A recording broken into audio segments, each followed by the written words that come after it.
Fastrack நிறுவனத்தின் 25வது ஆண்டு வெள்ளி விழா. 25 ஆண்டுகள் வெற்றிகரமாக செயல்பட்டு வரும் ஃபாஸ்ட்ராக் நிறுவனத்தின் வெள்ளி விழா சென்னை 1000 விளக்கு பகுதியில் உள்ள தனியார் அரங்கில் நடைபெற்றது. வெள்ளி விழாவை கொண்டாடும் விதமாக சிறப்பு பட்டிமன்றம் நடைபெற்றது. இதில் டாக்ஸி தொழிலின் வளர்ச்சிக்கு காரணம் வாடிக்கையாளர்களா ஓட்டுநர்களா எனும் தலைப்பில் பட்டிமன்றத்தை கலைமாமணி திரு சுகிசிவம் நடுவராக பங்கேற்று நடத்தி வைத்தார்.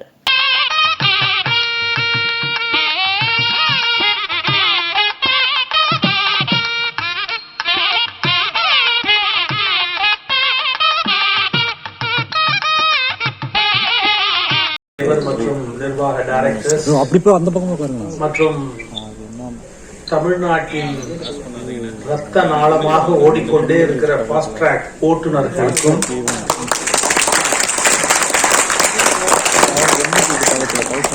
என்னோடு உரையாற்ற வருகை தந்திருக்கிற அனைத்து நண்பர்களுக்கும் என்னுடைய வணக்கங்களையும் வாழ்த்துக்களையும் முதலில் தெரிவித்துக் கொள்கிறேன். இந்த நிகழ்ச்சி தொடங்குறதுக்கு முன்னாடியே நான் ஓட்டுநர்களுக்கு எவ்வளவு கடமைப்பட்டிருக்கிறேங்கிறதுக்கு ஒரு சம்பவம் சொல்லணும்.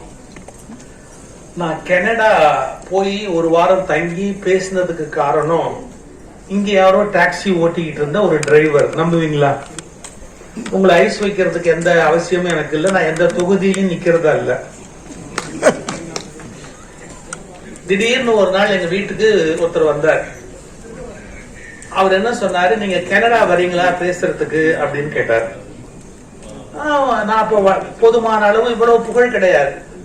எப்படி தெரிஞ்சுக்கிட்டீங்கன்னு கேட்டேன். என்ன எப்படி தெரிஞ்சுக்கிட்டீங்க அப்படின்னு. நாங்க கனடால இருந்து தமிழ்நாட்டுக்கு வந்தோம். எல்லா கோயிலும் சுத்தி பாக்குறதுக்கு ஒரு டெம்போ டிராவலர் வண்டி ஒண்ணு புக் பண்ணோம். அவர் சொன்னது, நாங்கெல்லாம் போகும்போது பாட்டு போடுவோம், அது போடுவோம், இது போடுவோம், ஒரே அதை போடு இதை போட்டு சண்டை நடக்கும். அப்ப இந்த ஓட்டுநர் சொன்னாரு, சார் நீங்க எல்லாம் டிராவல் பண்றீங்க, பயனுள்ளதா ஒரு விஷயம் நான் போடுறேன், பிடிச்சிருந்தா கேளுங்க, இல்லாட்டி விட்டுடுங்க அப்படின்னு சொல்லி உங்க பேச்ச போட்டாரு. நாங்கெல்லாம் சண்டையை விட்டுட்டு ஒரு வாரமும் அப்புறம் பயணம் பண்ற போது தொடர்ந்து உங்க பேச்சையே கேட்டுக்கிட்டே இருந்தோம். இந்த மனுஷன் இவர் நல்லா பேசுறாரு, இவரை கனடாவுக்கு கூப்பிட்டா என்ன அப்படின்னு உங்களை கூப்பிடுறதுக்காக வந்திருக்கிறோம் அப்படின்னு. என் வாழ்க்கையில நான் போகாத நாட்டுக்கு நான் போக வைத்தது ஒரு ஓட்டுநர். அவர் அங்க போகும்போது அவர்களுக்கு போட்டுக்கொண்டு வந்த அந்த சிடி, என்னோட சிடியை பிளே பண்ணதுனால அது என் லைஃப்லயே ஒரு பெரிய பிளே பண்ணிடுச்சு. அப்புறம் அந்த கனடா எனக்கு மிகப்பெரிய நண்பர் ஆயிட்டார் அவர். இது எதுக்கு சொல்ல வரேன், பல பேருடைய வாழ்வில் பலவிதமான நன்மைகளை செய்கிற உங்களோடு நான் ஒரு 1.5 மணி நேரம் கழிப்பதற்கு வாய்ப்பு கொடுத்த கடவுளுக்கு நன்றி. இரண்டாவது, நான் நேரடியா பட்டிமண்டபம் தலைப்பு இதெல்லாம் தாண்டி உங்களுக்கும் மக்களுக்கும் இடையில பயன்படக்கூடிய 2 செய்தியை சொல்லிட்டு, கால அவகாசம் எங்களுக்கு ஒரு எல்லை நெருக்கம் இருக்கு. இன்னும் ஐயா மாதிரி அவங்க எல்லாம் வந்திருக்கிறாங்க, அவங்க நேரத்தையும் வீண் பண்ணக்கூடாது. அதனால உரிய நேரத்துல நாங்க முடிச்சு கையில கொடுத்தோம். நான் வந்தோடனே முதல்ல கேட்பேன், எத்தனை மணிக்கு முடிக்கணும் தான் கேட்பேன். முதல்ல ஒண்ணு, என்ன தொழில் பார்க்கிறோமோ அந்த தொழிலை கடவுளாக நினைச்சா மட்டும்தான் வாழ்க்கையில ஜெயிக்க முடியும். இது ஒன்ன மனசுல வச்சு, வயிற்று பழத்துக்கு பாக்குறோம், வேற வழி இல்ல, அதனால இதை பாக்குறோம், இது என்ன ஒரு பெரிய தொழில் அப்படின்னு நம்ம பாக்குற தொழிலை அலட்சியமா நம்ம நினைக்க கூடாது. ஏன்னா அதுதான் நமக்கு அன்னதாத்தா, அதுதான் நமக்கு சாப்பாடு கொடுக்குது, அதுதான் நமக்கு இருப்பு கொடுக்குது, மனைவி மக்களை கௌரவமா வச்சுக்கிறதுக்கு அதுதான் துணையா இருக்கு. அப்ப நம்ம பார்க்கிற தொழிலை கடவுள் மாதிரி நேசிக்கணும். Sir MR. ராஜா எவ்வளவு பெரிய நடிகர்னு உங்களுக்கு தெரியும். அவங்களை பத்தி ஒரு செய்தி நான் கேட்டது, எம்.என். ராஜம் அவர்கள் நாங்க மலேசியா போயிருந்த போது வந்திருந்தாங்க அம்மா. அப்போ ஒன்னா டி.எம். சௌந்தரராஜன் எல்லாருக்கும் ஒரு பாராட்டு விழா மலேசியால. ஒரே வண்டியில போறோம், எல்லாருமா ஒன்னா போறோம். அம்மா உங்க வாழ்க்கையில சினிமா ஷூட்டிங்ல நடந்த ஒரு நல்ல சம்பவம் சொல்லுங்கம்மா அப்படின்னு. இப்படிதான் நான் மேட்டர் சேகரிப்பேன், அங்கங்க அரிச்சுக்குவேன். அதனால கேட்டேன், சொல்லுங்களேம்மா ஒரு நல்ல சம்பவம் சொல்லுங்கம்மா அப்படின்னு. எம்.என். ராஜன் சொன்னாங்க, தம்பி ரத்த கண்ணீர் படம் பார்த்திருக்கீங்களான்னு கேட்டாங்க. பார்த்திருக்கோம். அதுல அண்ணன் எம்.ஆர். ராஜா ஒரு குஷ்டரோகியா வருவாரு. ஆமா. ஒரு சீன் கவனிச்சிருக்கீங்களா? என்ன, அவர் குஷ்டரோகியா அப்படியே எம்.என். ராஜத்தை துரத்திக்கிட்டே வருவாரு. அடியே காந்தா, இதுதான் எம்.ஆர். ராஜாவோட டைலாக், அடியே காந்தா அப்படி. மத்த ஊர்ல இதுக்கே கை தட்டுவாங்க.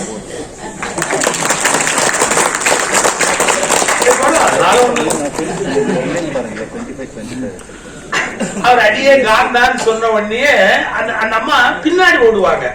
ரொம்ப அழகா இருக்கும். இவர் வர வர அப்படியே வருவாரு. அந்த அம்மா கிட்ட அது ஒரு பெரிய கவுன் போட்டிருப்பாங்க. அப்ப மான் மாதிரி அவங்க இருந்த காலம். எல்லாருக்கும் ஒரு காலம் இருக்குல்ல, மான் மாதிரி இருந்த காலம். அப்படியே படியில பின்னாடி ஓடுவாங்க அப்படியே எம்என் ராஜ். இவர் கிட்டக்க போய் அப்படியே தொட போவார். காமத்தினால அவங்க தொட போவார். அவங்க அருவருப்பா இருக்கும், குஷ்டரோகி அப்படின்னு. இந்த சீனை டைரக்டர் சொல்றாரு எம்என் ராஜா அம்மாட்ட, நீங்க என்ன பண்றீங்க, எம்ஆர் ராதா கிட்டக்க வந்தோம்னா மூஞ்சில அப்படி எட்டி உடைக்கணும், ராதா கீழே போய் விழணும், இதான் சீன், டேக் போலாம் அப்படின்னு. எம்என் ராஜா கேட்டாங்க, என்னங்க பேசுறீங்க நீங்க, அண்ணன் எவ்வளவு பெரிய நடிகர், அவர் எவ்வளவு பெரிய நடிகர், அவரை போய் நான் காணால எட்டி உடைக்கிறதா, நடக்காது, இந்த சீனை வேண்டியதில்லை, எடுத்துருங்க, இந்த சீன் எனக்கு வேண்டியதில்லை அப்படின்னு. அப்ப எம்ஆர் ராதா சொன்னாரா, ஏய் துட்டு வாங்கல, துட்டு வாங்கல, நீ வாங்குற துட்டுக்கு உதைக்கணும், நான் வாங்குற துட்டுக்கு உதப்படணும், உதே நல்லா உதே, இஷ்டம் உதே. இதான் எம்ஆர் ராதா. அண்ணே எப்படி நான் ஒண்ணு பண்றேன்னு உதைக்கிற மாதிரி காலை நீட்டுறேன், கேமரா எடுத்துக்கிட்டோம், நீங்க முகத்தை திருப்புற மாதிரி அடுத்த ஷாட் என்ன எடுத்துக்கலாமா, வானா துட்டு கொடுத்து ஏமாந்து போடுவான், அப்படி சார். இதை விட ஒரு பெரிய ஆச்சரியம், ஷாட் ஆரம்பிக்குது, எம்என் ராஜத்துக்கு கூச்சம், எப்படி எம்ஆர் ராஜாவை உதைக்கிறது அப்படின்னு உதைக்கிற மாதிரி மெதுவா உதைக்கிறாங்க. இவர் சொல்றாரு, ஷாட் ஓகே இல்ல, உதை சரி இல்ல, நல்லா உதை, மூஞ்சி மேல உதை. 7 தடவை ஷாட் எடுத்து 7வது தடவை எம்என் ராஜா உதைச்ச உதையில படியில இருந்து உருண்டு கீழே விழுந்த எம்ஆர் ராஜா சொல்றாரா, ஷாட் ஓகே. என்ன அர்த்தம், நான் பெரிய நடிகன், என்னை யாரும் உதைக்க கூடாது என்று எண்ணினால் எம்ஆர் ராதா சாதாரண மனிதன், நான் பார்க்கிற வேலை மிக சரியாக இருக்க வேண்டும் என்று நினைத்ததால் தான் உலகம் உள்ளவரை நிலைத்திருக்கிற கலைஞனாக எம்ஆர் ராதா அவர்களால் மாற முடிந்தது. நாம் எந்த வேலை பார்த்தாலும் சரி, அது ஓட்டுநராக இருக்கலாம், துடைப்பவராக இருக்கலாம், பெருக்குபவராக இருக்கலாம், அமைச்சராக இருக்கலாம், முதல்வராக இருக்கலாம், ஆளுநராக இருக்கலாம். ஆளுநராக இருப்பதில் கொஞ்சம் கஷ்டம் இருக்கிறது, என்றாலும் ஆளுநராக இருக்கலாம், யாராக வேண்டுமானாலும் இருக்கலாம். ஆனால் ஒன்றை புரிந்து கொள்ள வேண்டும், என்ன, நான் பார்க்கிற வேலை எனக்கு உணவும் கௌரவமும் தருவதா, சரியான வார்த்தை, மானமோடு வாழ்வதற்கு துணை செய்வதா. இந்த உலகத்துல மானத்தை இழந்து வாழ்றவங்க எவ்வளவு பேர் இருக்கிறாங்க. நான் உழைச்சு நான் 10 காசு சம்பாதிக்கிறேன், நான் சௌரியமா இருக்கிறேன் அப்படின்னா எவ்வளவு பெரிய விஷயம். அதனால நாம் பார்க்கிற தொழிலை நேசிப்பதை ஒரு பழக்கமாக நாம வைத்திருக்கணும். அதுல ஓட்டுநர் அப்படிங்கிறது ஒண்ணு சாதாரணமான விஷயம் இல்லை. ஏன், திருவல்லிக்கேணி போனீங்கன்னா நம்ம ஊருக்கு உலக புகழ்பெற்ற ஓட்டுநர் இருக்காரு, யாரு, பார்த்த சாரதி. திருவல்லிக்கேணியில் இருக்கிற பெருமாள் யாரு, பார்த்த சாரதி ஓட்டுநர் தானே. அவர் ரொம்ப ஒரு பெரிய ஓட்டுநர் யார் இந்த உலகத்துல இருக்க முடியும், கடவுள். ஆனா ஓட்டுநர் தானே சார். ஒரு குழந்தை பிளேன்ல போயிட்டு இருந்தது, அந்த பிளேன்ல டர்புலன்ஸ் வெதர்னு மேலையும் கீழையுமா ஆடுது, கவுந்து போற மாதிரி பெல்ட் எல்லாம் போட்டுருங்கன்னு அனௌன்ஸ் பண்றாரு பைலட். பக்கத்து சீட்ல உட்கார்ந்து பெல்ட் எல்லாம் போட்டு இந்த குழந்தை உட்கார்ந்து இருக்கிறத பார்த்து, இதுக்கு தெரியல போல் இருக்குது, ஆபத்து என்னன்னு தெரியலன்னு இப்படி பாத்துக்கிட்டே இருந்தா, அந்த குழந்தை ஒரு காமிக்ஸ் படிச்சுக்கிட்டே வந்து, இந்த பிளேன் அந்த டர்புலன்ஸ் வெதர் தாண்டி போன உடனே அந்த பக்கத்து சீட்ல இருந்தவர் கேட்டாரு, பாப்பா இப்ப என்ன நடந்ததுன்னு உனக்கு தெரியல, இது டர்புலன்ஸ் வெதர்ல பிளேன் திடீர்னு கீழே கூட போயிடுமா, நீ பயப்படவே இல்லை, அப்படியே உட்கார்ந்து இருந்தியே அப்படின்னு. அந்த மாதிரி ஒரே ஒரு வாட்ச் சொல்லிச்சு, அதை பத்தி எனக்கு கவலை இல்லை, எங்க அப்பா கரெக்டா வீட்டுக்கு கூட்டு போடுவாரு. அப்பாவா வீட்டுக்கு போவார், யாரு, பிளேன் ஓட்டுறவர் எங்க அப்பா, பிளேன் ஓட்டுறவர் எங்க அப்பா. யார் என்ன காப்பாத்தாலும் காப்பாத்தாலும் உங்களை காப்பாத்தணுமோ இல்லையோ, என்ன காப்பாத்தணுங்கிறதுக்காக எங்க அப்பா கூட்டிட்டு போயிடுவாரு அப்படின்னாரு. நல்ல கவனிக்கணும். எல்லோருக்கும் தந்தை இறைவன் கண்ணதாசன் ஒரு பாட்டு எழுதினாரு, பிள்ளைக்கு தந்தை ஒருவன், நம் எல்லோருக்கும் தந்தை இறைவன் அப்படின்னு. பல பேர் உயிரை காப்பாற்றி ஓட்டிக் கொண்டிருக்கிற நீங்கள் இறைவனுக்கு தானே சமம். அதனால்தான் பார்த்தசாரதியோட ஒப்பிட்டேன். பார்த்தசாரதி எப்படி உலகை ஓட்டிக்கொண்டு பல பேரை காப்பாற்றி கொண்டிருக்கிறாரோ, அப்படி நீங்கள் இன்றைக்கு பல பேரை வாழ வைத்துக் கொண்டிருக்கிறீர்கள். பிரசவம் எத்தனை விதமான சிக்கல் வாழ்க்கையில வருது, அதை ஓடி வந்து காப்பாத்துறது யாரு? இந்த மெட்ராஸ் சிட்டியில கார் வச்சிருந்தா கூட பார்க்கிங் எவ்வளவு பெரிய ப்ராப்ளம். உங்களை நம்பினாலும் நாங்க சௌரியமா போக முடியும், சௌரியமா வர முடியும். எங்க வண்டி எங்க பார்க் பண்ணி செல்ஃப் டிரைவிங் போறவங்க எல்லாம் வண்டி எங்க தெரிச்சுட்டு எங்க நடந்து வருது. எத்தனை வசதி, எத்தனை வசதி சார். இத ஒரு 1/4 நூற்றாண்டுக்கு முன்பு இங்கே கொண்டு வந்தவர்களை பாராட்டுகிறேன், வாழ்த்துகிறேன். அவர்களுக்கு எனக்கு என்ன அதீத மகிழ்ச்சி தெரியுங்களா? வேறு பல டாக்ஸி நிறுவனங்கள் வெளிநாடு கொடுத்த தானம், இது சுதேசி சொந்த நிறுவனம். இந்த மண்ணின் மைந்தர்கள் உருவாக்கியது. இந்த மண்ணின் மைந்தர்களுடைய உழைப்பும் கற்பனையும் திரண்டு இந்த நிறுவனத்தை உருவாக்கி இருக்கிறது. யோசிச்சு பாருங்க. மற்ற நிறுவனங்களை இதை ஒப்பிட்டு பார்த்தீங்கன்னு சொன்னா அந்த நிறுவனங்களை நடத்துவருடைய பர்சன்டேஜ் என்ன, இங்க ஓட்டுநர்களுக்கு கிடைக்கக்கூடிய பர்சன்டேஜ் என்ன, இதெல்லாம் உங்களுக்கு தெரியும். எங்களை விட ப்ரொஃபஷனலா உங்களுக்கு தெரியும். இப்படி பல வகையில பல குடும்பங்களை விளக்கேற்றி வைத்திருக்கிற இந்த ஃபாஸ்ட் ட்ராக் நிறுவனத்தை மீண்டும் ஒரு முறை மனமாற வாழ்த்துகிறேன், மனமாற பாராட்டுகிறேன். நாம பார்க்கிற தொழில கண்ணுங்கருத்தமா பார்க்கணும்னு சொன்னேன். அமெரிக்கால ஒரு விமானம் விபத்தாயிற்று. அங்க எப்படின்னு கேட்டா, ஒரு விமானம் விபத்தானதுக்கு அப்புறமா திரும்பி கம்ப்ளீட்டா சர்வே பண்ணுவாங்க. எதனால இந்த ஆக்சிடென்ட் ஆச்சு, ஏன் அப்படின்னு பாருங்க. விமானம் பறந்துகிட்டே இருக்கும்போது டாப் பறந்துருச்சு. விமானம் மட்டும்தான் பறக்கணும், டாப் தனியா பறக்கலாமா? டாப் தனியா அப்படியே பறந்துருச்சு, விபத்துக்குள்ளாயிருச்சு. கடைசியா கண்டுபிடிச்சாங்க, வேற ஒரு தப்பும் கிடையாது. ஒரே ஒரு நட்டு கரெக்டா போடுது, ஒரே ஒரு நட்டு. அந்த நட்டு கரெக்டா மாட்டாததுனால, அது சரியா திருகாததால மேல அது கயண்டு, அதோட ஒரு பகுதி கயண்டுது. அவ்வளவுதான். காட்டுல இருக்கிற மேல் பகுதி எல்லாம் அப்படியே கயண்டு போய் அந்த விமான விபத்துக்குள்ளாகி பல பேர் வீணப்பட்டாங்க. அப்ப என்ன அர்த்தம்? நாம் ஒவ்வொரு முறை வண்டியை எடுக்கிறதுக்கு முன்னாடியும் எல்லாம் சரியா இருக்கா அந்த செக்அப் பண்றது. அதாவது வருமுன்னர் காவாதான் வாழ்க்கை அப்படிங்கிற திருவள்ளுவர். ஒரு விபத்து நடப்பதற்கு முன்பு, ஒரு தவறு நடப்பதற்கு முன்பு தன்னுடைய வாகனத்தை பாதுகாக்க வேண்டிய பொறுப்பு இருக்கு. அது ஒரு எல்லையற்ற விஷயம். நம்ம குடும்பத்தையும் பாதுகாக்கணும், அதே நேரத்துல நம்முடைய வண்டியையும் சரியா பாதுகாக்கணும். ரெண்டையும் கரெக்டா ஓட்டணும். வாழ்க்கையையும் கரெக்டா ஓட்டணும், வண்டியையும் கரெக்டா ஓட்டணும். அதுல எந்த மிஸ்டேக்கும் இல்லாதபடி பாத்துக்கணும். நம்ம குழந்தைய பாத்துக்கிறத விட நம்முடைய என்ன சொல்றது, நம்முடைய பிரியமான எல்லாரையும் காதலிய கவனிக்கிறத விட வண்டியை அதிகமாக கவனிக்கிற ஓட்டுநர்கள் தான் உண்மையிலேயே நாட்டுக்கு மிகவும் தேவையானவர்கள். ஏன்னா எந்த சில பேர் பாருங்க, ஒரு ஸ்கிராட்ச் வந்துட்டா போகும். நான் உங்களுக்கு முடிஞ்ச தீர்ப்புல பாராட்டுறதுக்கு நேரம் இருக்கோ இல்லையோ தெரியல, அதனால இப்பவே நான் பாராட்டுறேன். இந்த டிராபிக்ல அங்கே நீங்க காலம்பர வரத்துக்குள்ளேயே எனக்கு எரிச்சலா போச்சு. எங்க வீட்டை விட்டு வெளியே போறது டைடல் பார்க் கிட்ட வர, யூ ஒன்ட் பிலீவ், 40 நிமிஷம் ஒரே இடத்துல நின்று, 40 நிமிஷம் ஒரே இடத்துல நின்று. அப்புறம் எனக்கு ஒன்றும் பிரச்சனை இல்லை, வந்துட்டேன். 40 நிமிஷம் ஒரே இடத்துல வெறும் ஒரு வண்டிக்குள்ள உட்கார்ந்து இருந்தா எவ்வளவு கோபம், எவ்வளவு கடுப்பு வரும். உங்களுடைய வாழ்க்கை என்ன? எப்பவுமே அந்த டிராபிக் உள்ள பூந்து புறப்பட்டு நீங்க வெளியில வர வேண்டியிருக்கு, எவ்வளவு கஷ்டம். உங்களுக்காக ஒரே ஒரு டெக்னிக் மட்டும் சொல்லி கொடுத்துட்டு போறேன். ரொம்ப கோபம் வந்தா நீங்க யாரையும் திட்ட முடியாது, கஸ்டமரை திட்ட முடியாது, வீட்டுக்கு போய் ஒய்ஃபை திட்டவே முடியாது, குழந்தைங்களை திட்டிட்டு உயிரோடு இருக்க முடியாது. அப்ப உங்க கோபத்தை போக்கணும்னா என்ன வழி? ஒரு 100 மில்லி கோபத்தை போக்கணும்னா என்ன வழி இருக்குன்னு நான் சொல்ல போறது ரொம்ப வேடிக்கையா இருக்கும், காமெடியா இருக்கும். ஆனா நீங்க புரிஞ்சுக்கணும். நீங்க நரசிம்மர்னு ஒரு உருவத்தை பார்த்திருக்கீங்களா?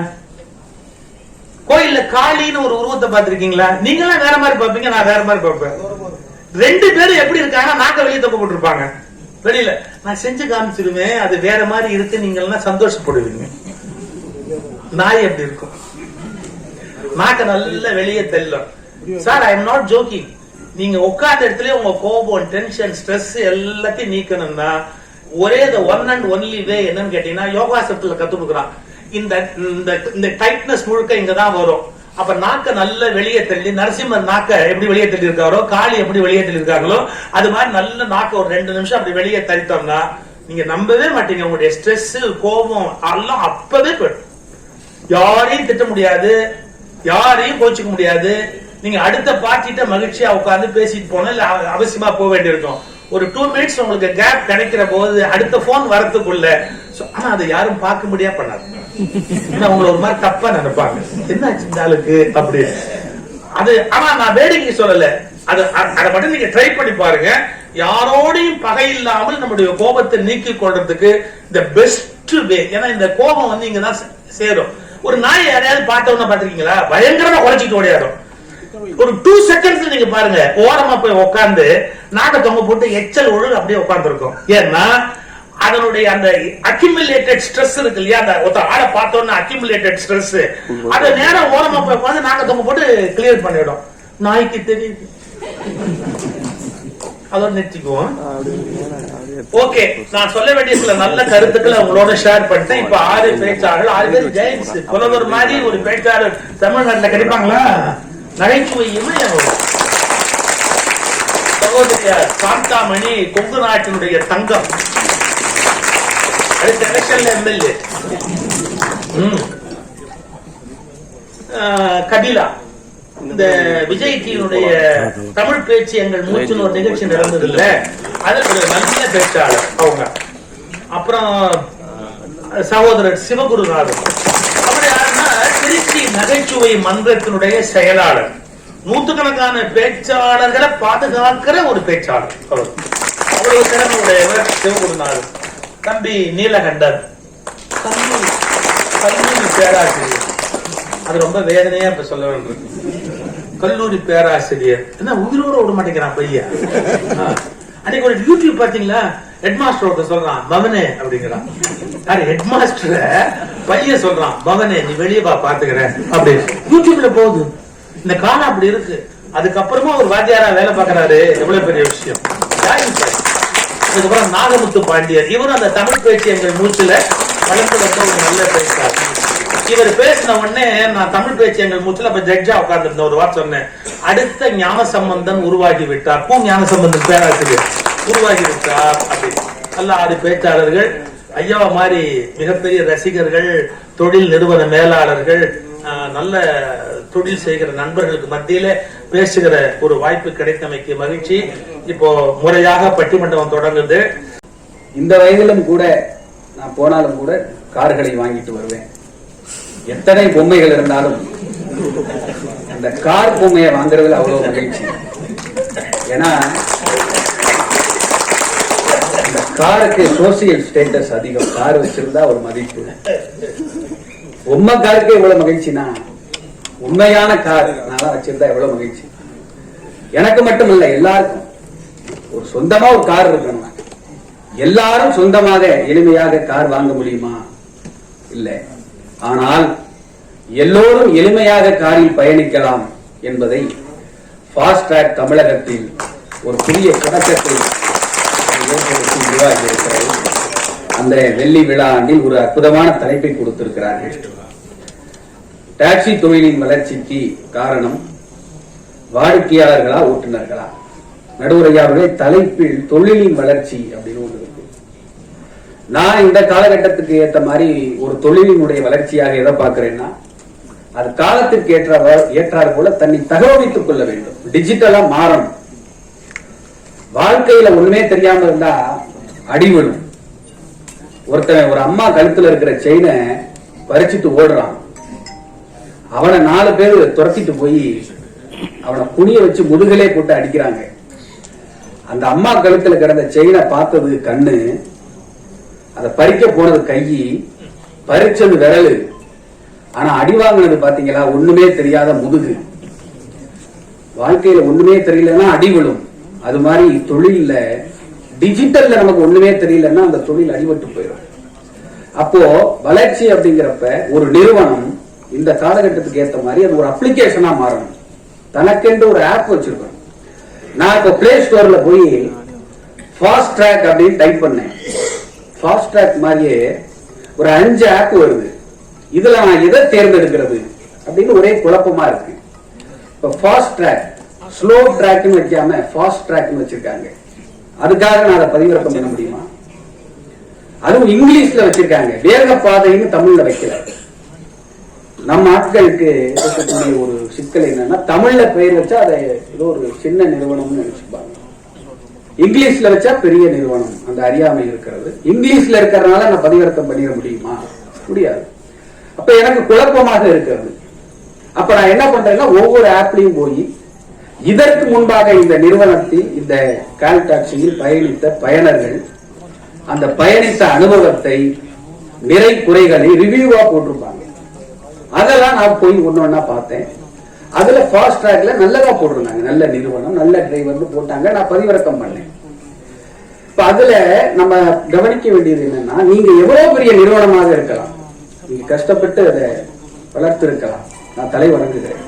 நீங்க எவ்வளவு பெரிய ஓட்டுநர்களாக கூட இருக்கலாம், நெஞ்சு வலி வந்தாலும் கூட பிரேக் போட்டு நிறுத்திட்டு எங்க உயிரை காப்பாத்துறீங்க, அதுக்கு நான் தலை வணங்குகிறேன்.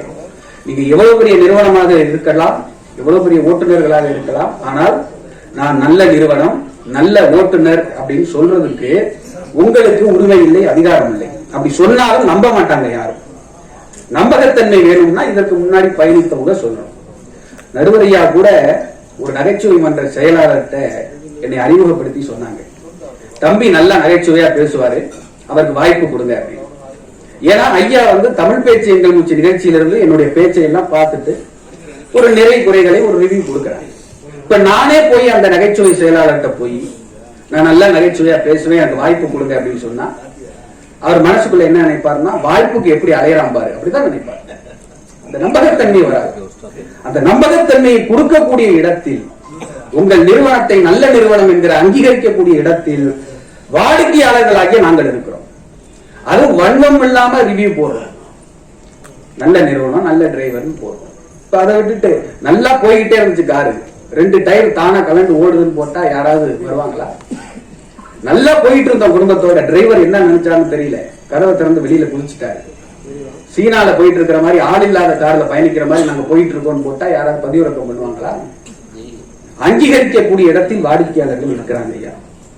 அடுத்துங்க ஐயா, நான் கேட்டேன், அப்ளிகேஷனை தாண்டி ஃபாஸ்ட் ட்ராக் போன் நம்பர்ல தான் நல்லா போகுது, புதியவர்கள் பெரியவர்கள் அதை பயன்படுத்துறாங்க அப்படின்னு சொன்னாங்க.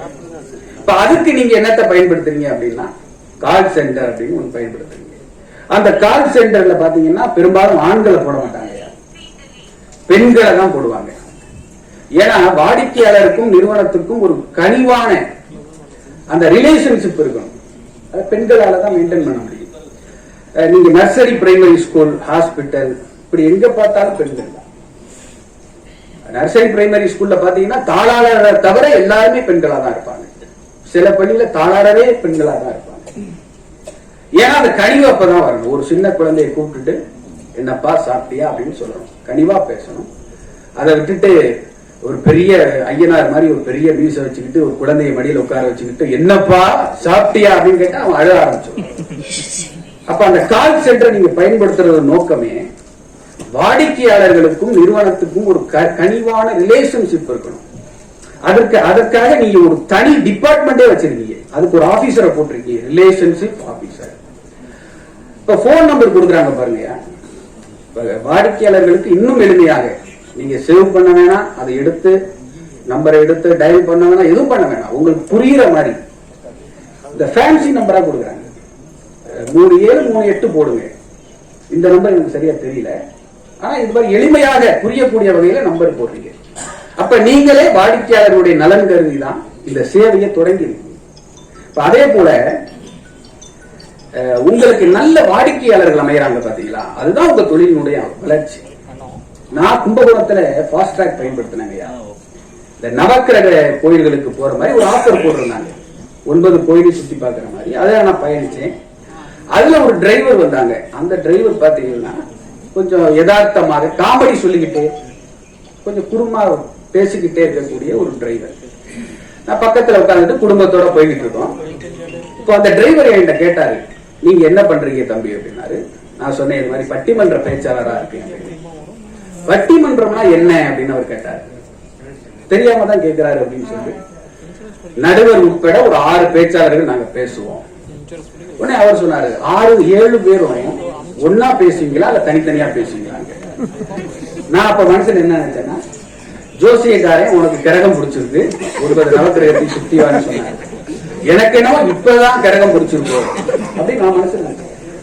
ஆரம்பத்துல அந்த டிரைவர் மேல வெறுப்பா இருந்தேன். ஆனா போக போக போக அவர் சொல்ற நகைச்சுவைக்கெல்லாம் நானும் என் குடும்பத்தாரும் சிரிச்சு மகிழ்ந்து அவருக்கு நாங்க ரசிக்கிறாய். நல்ல கார் போய்கிட்டே இருக்கு சார், பிரேக் பிடிக்க மாட்டேங்குது சாருங்கிற. சும்மா சொன்னேன் சார், போய்கிட்டே இருக்கு, திடீர்னு செத்து விளையாடலாமா சார்? சார் லாரி ஒண்ணு போகுது, இந்த அப்பளம் கார் போல நொறுங்கி விபத்துன்னு போடுறாங்க செய்தித்தாள், நம்ம வேணா அதை ட்ரை பண்ணி பார்ப்போம். எது எது பண்ணாலும் காம. கோவிலுக்கு போறோம் இல்லையா, தேங்காய் வாங்கணும் அர்ச்சனை. அந்த தேங்காய் எடுத்து ஒரு நகைச்சுவை சொல்றேன். பாருங்க சார், உலகத்துல உள்ள முடியெல்லாம் கருப்பாக்குது தேங்காய் எண்ணெய். ஆனா அந்த தேங்காய் எண்ணெயை கொடுக்கக்கூடிய தேங்காய் அதை குடும்பிய பாருங்க, கருப்பாக்க முடியல. அதனால சிரிச்சு எங்களுக்கு கண்ணில் தண்ணியே வந்துச்சு. அப்ப நீங்க செய்கின்ற அந்த டிரைவர் செய்கின்ற பேச்சு, அவங்க செயல், இதையெல்லாம் நாங்க மகிழ்ச்சியா எடுத்துக்கிறோம். பெருசா எதுவும் எடுத்துக்கல. குடும்பத்தில் ஒரு உறுப்பினராக நாங்க டிரைவரை நாங்க நினைச்சுக்கிறோம். நாங்க சாப்பிடுறதுக்கு கொடுக்கிறோம், சாப்பிடுங்க சார். நீங்க வேற, எங்க குடும்பம் வேற இல்ல. அந்த பயணம் வரைக்கும் ஒன்னா சேர்ந்து பயணிக்கிறோம். அப்ப நல்ல வாடிக்கையாளர்கள் அமைவது வரம். அதுதான் உங்கள் தொழிலினுடைய வளர்ச்சி. கைத்தட்டிருங்க. எனக்கு என்ன வந்தது வருத்தமா இருக்கு. அதுபோல நடுவர் அவர்களே, அவங்களுக்கு அவங்கள பாராட்டுற போது கூச்சமா இருக்கும். நடுவர் ஐயா அவர்களே, நம்ம டிரைவர் வாடிக்கையாளர்கள் அந்த உறவு பற்றி சொல்லும் போது இறுதியாக அந்த சங்க இலக்கியத்துல ஒரு வரி வருது இல்லையா, நீங்க பார்த்த சாரதியை பத்தி சொன்னப்ப அது எனக்கு ஞாபகம் வந்து, அதாவது தலைவியை புரிந்த ஒரு தலைவன், அதாவது காதலியை புரிந்த ஒரு காதலன் அப்படி வச்சுக்கோங்க, ரொம்ப நாள் கழிச்சு தேர் ஏறி வரான் பாக்குறதுக்காக. இப்ப நம்ம தலைப்புக்கு ஏற்ற மாதிரி கால் டாக்ஸி பிடிச்சு வரான்னு வச்சுக்கோங்க, ஃபாஸ்ட் ட்ராக்ல வரான்.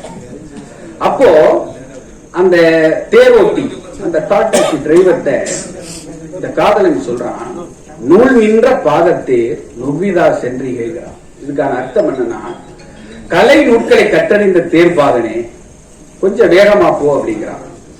நான் என்ன மனசுல நினைச்சேன், நான் இதை படிச்சப்ப அவன் ரொம்ப நாள் கழிச்சு காதலியை பார்க்க வர்றான், அதனால தேர் ஓட்டிக்கு அவன் ஐஸ் வைக்கிறான் போல இருக்குன்னு நினைச்சேன். ஏன்னா ஒரு வேலையை செய்யினா யாரும் செய்ய மாட்டாங்க, உன்னை போல இந்த வேலை யாராலும் செய்ய முடியாதுன்னு செஞ்சா உடனே செஞ்சிருவாங்க. அதனால இந்த டிரைவருக்கு ஐஸ் வைக்கிறாரோ அப்படின்னு நான் பார்த்தேன். ஆனா அதனுடைய விளக்கத்தை முழுமையாக படிச்சப்பதான் எனக்கு தெரிஞ்சுச்சு. அந்த காலத்துல அந்த தேரோட்டி ஓட்டுநர்களுக்கெல்லாம் நம்ம மதிப்பு கொடுத்திருக்கோம். அந்த அளவுக்கு அவர்கள் சிறந்தவர்களாக இருந்திருக்கிறார்கள். ஆனால் இடைப்பட்ட காலத்தில் அவன் டிரைவரா பாரு அப்படிங்கிற ஒரு ஏற்றத்தாழ்வு என்பது இருந்தது. ஆனால் இன்றைக்கு ஃபாஸ்ட் ட்ராக் போன்ற நிறுவனங்களால் அது மாற்றி அமைக்கப்பட்டிருக்கிறது. டிரைவர்களுடைய உணர்வுகளுக்கு இன்றைக்கு மனிதர்கள் மதிப்பு கொடுத்திருக்கிறார்கள். அந்த மாற்றத்தை ஏற்படுத்தி இருக்கிறது இன்றைக்கு ஃபாஸ்ட் ட்ராக். அதனாலே நான் இயல்பாக இறுதியாக ஒரே வரியிலே சொல்லி முடிக்கின்றேன், எங்களை நம்பிதான் நீங்க, உங்களை நம்பி நாங்க இல்லை. நன்றி, வணக்கம். ஏறும்போது அந்நியமா இருக்கிற ஓட்டுநரும் வாடிக்கையாளரும் இறங்கும் போது குடும்பம் மாதிரி அன்பா இருக்கணும் அப்படிங்கிறது தான் மெசேஜ். ஒரு வண்டியில ஏறும்போது யார் யாரோ மாதிரிதான் ஏறுறோம், இறங்கும் போது அந்த அளவுக்கு அந்த பண்பு ஒரு அன்பை ஏற்படுத்தி விடுகிறது அவருடைய மெசேஜ். அதுக்கு நன்றி. ஆனாலும் கடிகாரத்தை கொஞ்சம் கவனிக்கணும். நம்ம சிவகுருநாதன் அவருக்கு ஒரு அருமையான நிறுவனத்தின் வெள்ளி விழா ஆண்டு உண்மையிலேயே மிக சிறப்பான நிறுவனமாக எங்களுக்கு இந்த ஃபாஸ்ட் ட்ராக் நிறுவனம் தெரிகிறது. இந்த ஒரு அருமையான பட்டிமன்றத்தின் அற்புதமான நடுவர் அவர்களே, இரு அணியை சார்ந்த இலக்கிய வழக்கறிஞர்களே, அரங்கம் நிறைய இருக்கின்ற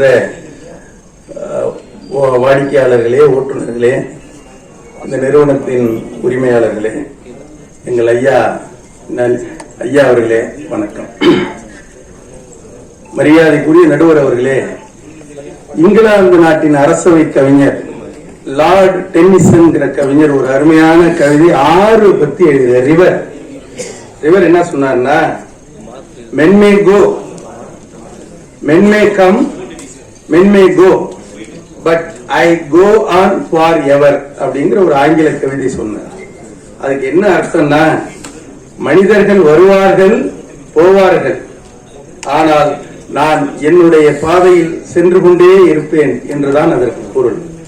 இதற்கு நான் இந்த இடத்தில் இந்த நிறுவனத்தை ஏன் குறிப்பிடுகிறேன் என்றால், வாடிக்கையாளர்கள் வருவார்கள் போவார்கள், ஆனால் அவர்களை நான் எங்கு கொண்டு சேர்க்க வேண்டுமோ பாதுகாப்பாக சேர்ப்பேன் என்று ஒவ்வொரு ஓட்டுநரும் செயல்பட்டுக் கொண்டிருப்பதால் தான் இந்த டாக்ஸி தொழில் என்பது டிரைவர்களுடைய ஏற்பாடால் தான், டிரைவர்களுடைய செயல்களால் தான் சிறப்பாக நடைபெற்றுக் கொண்டிருக்கிறது என்பது என்னுடைய கருத்தாக சொல்கிறேன்.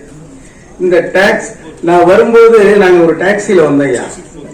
நாங்க தங்கியிருந்த ஹோட்டல்ல இருந்து இந்த இடத்துக்கு வரும்போது வந்தப்ப அந்த ஓட்டுநர் கேட்டேன், எங்கயா போறீங்க, எல்லாரும் பட்டிமன்றம் பேசுற மாதிரி இருக்கீங்க, எங்க போறீங்கன்னு அப்படின்னு கேட்டார் அந்த ஓட்டுநர். இது மாதிரி ஃபாஸ்ட் ட்ராக் எங்களுக்கு அப்ப தெரியல ரொம்ப, இந்த ஃபாஸ்ட் ட்ராக் நிறுவனம். ஆமையா, நான் போஸ்டர் எல்லாம் பார்த்தேன். அவர் சொன்ன ஒரே வார்த்தை, நானும் அதுல கொஞ்ச நாள் ஓட்டுனேன், ரொம்ப நல்ல மனுஷன் அவருன்னாரு. ரொம்ப நல்ல மனுஷன், எங்களுக்கு எல்லாம் நல்லா கொடுத்தாருங்க. அந்த அளவுக்கு ஒரு திறமையான நிறுவனத்தை நடத்தி கொண்டிருக்கின்ற இந்த இயக்குனர் பெருமக்களுக்கு வணக்கத்தை சொல்லி, எந்த தொழிலாக இருந்தாலும் இந்த டாக்ஸி தொழில சிறப்பாக விளங்குகிறது என்று சொன்னால் அதற்கு முழு முதற் காரணம் ஓட்டுநர்கள் தான். மரியாதைக்குரிய நடுவர்களே, இன்றைக்கு உலகளாவிய 195 நாடுகள் இருக்கிறது. இந்த 195 நாடுகள்ல 12 முன்னணி கார் நிறுவனங்கள் இருக்கு. 12 முன்னணி கார் நிறுவனங்களின் 50% கார்கள் இந்தியாவில் ஓடிக்கொண்டிருக்கின்றன. இந்த 50% கார்களிலே 50% கார்கள் சென்னையிலே ஓடிக்கொண்டிருக்கின்றன. இந்த சென்னையிலே கார் நிறுவனம், இந்த மாதிரி நிறுவனங்கள் சிறந்து விளங்குவதற்கு முழு முதற் காரணம் டிரைவர்கள் தான். ஐயா, எனக்கெல்லாம் டாக்ஸி அறிமுகமானது, நான் சாதாரண கிராமத்தை சேர்ந்தவன்.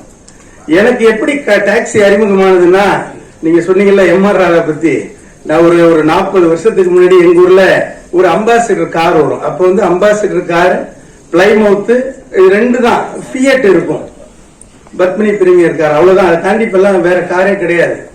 அந்த கார்ல ஒரு புனல் ஸ்பீக்கர் கட்டி இருக்கும். பெரியோர்களே, தாய்மார்களே, வாக்காளர் பெருங்குடி மக்களே, உங்கள் பொன்னான மணியான முத்தான வாக்குகளை பசுவும் கன்றும் சின்னத்திலிட்டு பெருவாரியான வாக்குகள் வித்தியாசத்தில் வெற்றி பெற செய்யுமாறு கேட்டுக்கொள்கிறேன்னு ஒரு வேட்பாளர் பேரை சொல்லி கார் வரும். ஒரே கார் தான் ஒரு கிராமத்துல. அந்த கார் பின்னாடியே நாங்க ஓடுவோம். எங்களுக்கு பிரமிப்பா இருக்கும் அந்த காரு பின்னாடி ஓடினால இந்த பம்பர்ல கருவ முள்ளு கட்டி வச்சிருப்பாங்க. ஏன்னா நாங்க ஏறிடக்கூடாதுன்னு சொல்லி. சின்ன கிராமத்துல அந்த மாதிரியான சூழல்ல தான் கார் புழுதி பறக்க போகும். அது வரைக்கும் எங்களுக்கு மாட்டு வண்டி, வில் வண்டியை தான் பார்த்த நாங்க. முதல் முறையா காரை பார்த்து அதிசயமா, அடேங்கப்பா, இது ஒரு பெரிய ஒரு இயந்திரம் என்னன்னே தெரியல எங்களுக்கு. அந்த மாதிரி கார் வந்துச்சு. அதுக்கப்புறம் மெல்ல மெல்ல கொஞ்ச நாள் ஆகி எங்க அம்மா, எங்க அண்ணன், எங்க அக்கா எல்லாரோடையும் சேர்ந்து பெரிய இடத்து பெண்ணு ஒரு படம் பார்க்க போனேன். எங்க ஊர்ல இருந்து ஒரு 2 கிலோமீட்டர் உள்ள ஊர்ல வண்டி கட்டிக்கிட்டு சினிமாவுக்கு போனோம். குடும்பத்தோடு காண வேண்டிய படம்னு விளம்பரம் வரும். அப்ப குடும்பத்தோடு காண வேண்டிய மாதிரி இந்த படங்களும் இருக்கும். அதனால நாங்க குடும்பத்தோட போறோம். அப்போ எங்களுக்கு இந்த காரை பத்தின பிரமிப்பு மெல்ல மெல்ல மெல்ல மெல்ல பெருசா போகுது.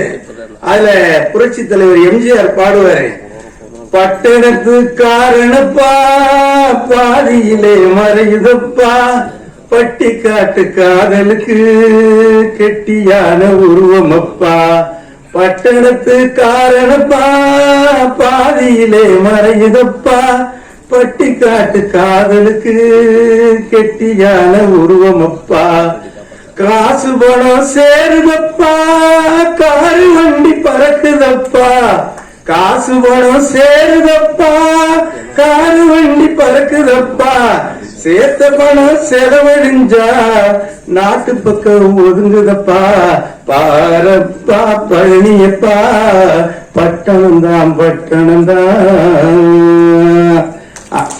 நல்லா கட்டினாவே பாடுறேன். அப்படி எம்ஜிஆர் பாடும்போது அந்த படத்துல காரை பத்தி இவ்வளவு பாடுறாருல, 2 கண்டசா கார் தான் காட்டுவோம். நீங்க யூடியூப்ல போய் பாருங்க, நான் பார்த்ததுனாலதான் சொல்றேன். 2 கார் 3 கார் தான் போகும். அப்படி இருந்த சென்னையில இன்னைக்கு 50% ஒரு வீடு இருந்துச்சுன்னா ஒரு கார் இருக்கு, ஒரு கார் இருந்துச்சுன்னா ஒரு டிரைவர் இருக்காரு. அந்த அளவுக்கு இருக்குதுன்னு சொன்னா இந்த தொழில் மிகச் சிறப்பாக இயங்குவதற்கு டிரைவர் தான் காரணம். சார், வாடிக்கையாளருக்கு என்ன சார் வந்துச்சு? நாங்க 3 பேர் போறோம், ஒரு கார்ல ஏறுறோம். ஏறி 3 பேரும் வெவ்வேறு மனநிலையில இருப்போம். ஒருத்தர் இந்த மாசம் டார்கெட் அச்சீவ் பண்ணணும்னு நினைச்சிட்டு இருப்பாரு, இன்னொருத்தர் சீக்கிரம் போகலன்னா மேனேஜர் திட்டுவாரு அப்படிங்கிற மனநிலையில இருப்பாரு. அடுத்தவர் இந்த மாசம் டார்கெட் அச்சீவ் பண்றதுக்கு மார்ச் முடிஞ்சு போச்சு, ஏப்ரல் வந்துருச்சு, என்ன செய்யறது? 3 பேரும் 3 மனநிலையில இருப்பான். ஆனா இந்த 3 பேரையும் கொண்டு போய் முறையாக சேர்க்க வேண்டும் என்ற ஒரே மனநிலையில் இருப்பவர் டிரைவர் மட்டும்தான். அதனாலதான் நாங்க டிரைவர் சொன்னோம். இவ்வளவு மிக்க மனநிலையில இருப்பா சார். சார் டிரைவர் ஒரு நிமிஷம். டிரைவர் கேட்பாரு, நாங்க ஏறி நிறைய பயணம் பண்ணிருக்கோம். கேட்பாரு, என்ன ஏதாச்சும் பாட்டு கிட்டு உங்களுக்கு வேணுமா? ஏம்பாரு, உங்களுக்கு பிடிச்ச பாட்டா பாடுங்கன்னு சொன்னா போடுங்கன்னு சொன்னா அவர் வெரைட்டியா வச்சிருப்பாரு. நம்ம இந்த பாட்டு தான் வேணும்னா அதை செலக்ட் பண்ணி போடுவார். அது மட்டும் இல்ல நடுவர் அவர்களே, நிறைய சொல்லிக்கிட்டே போகலாம். நீங்க வேற மணி அடிச்சிட்டீங்க. டிரைவர் தொழில் எப்ப தெரியுமா சிறக்குது? நான் நேர்மையாளன் என்று சொல்லும் போதுதான் டிரைவர் தொழில் சிறக்குது. தெரியுமா? நடிகர் விக்ரம் தெரியுங்களா உங்களுக்கு? விக்ரம் என்ன சொன்னாரு? நான் போலீஸ் இல்ல பொறுக்கின்னு ஒரு வசனம் வச்சு பேசினார்ல, அந்த விக்ரம்.